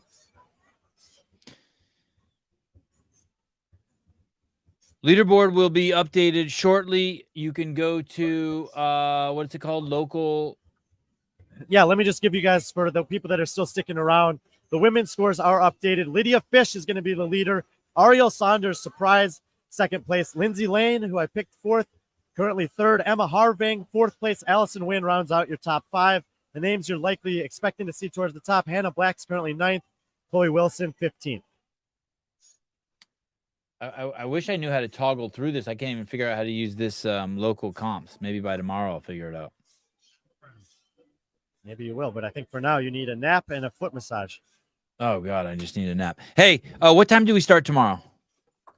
8 a.m. 8 a.m. your time, so 5 a.m. my time. Correct. 5 a.m. Pacific Standard Time. That is when. Which heat is that goes tomorrow first? Where do I have the schedule here? I think it's similar today. I think it's the teams. I actually have it too. Let me pull it up. Saturday, 10:14, 8 a.m. Eastern Standard Time. Modal Madness. Oh, we don't need to stream the Modal Madness. We don't? We don't need to stream that. No, in fact, most of us are going to be working out at that time. Okay, so then it's Team 3. Team event starts at 10 a.m. Huh, that's amazing news. 10 a.m. That's 7 a.m. your time. You can sleep normally. That's your podcast time. Dream come true. Yeah. We'll have to make some adjustments. There's no way I'm sitting in this chair again for 12 hours. No. I have sent you a schedule already. Pedro is going to jump in and fill in for 2 separate 1.5 hour blocks tomorrow. Perfect. I'll update you on all of that. Go spend some time with your family. Thank you for doing this today. It was an awesome day. Dude, great day. Tell everyone I said thank you. Thanks, everyone, for checking in. Long day. Thanks for being patient with us. I'm very proud of the stream. We did a great job. Brian, you are the man. What an incredible job you did. Thanks, dude. You were fantastic. Mr. Souza, please pass that on to Susan Hiller. Truly incredible what we pulled off again. So proud of us. All right, guys. Absolutely, we'll pass it along.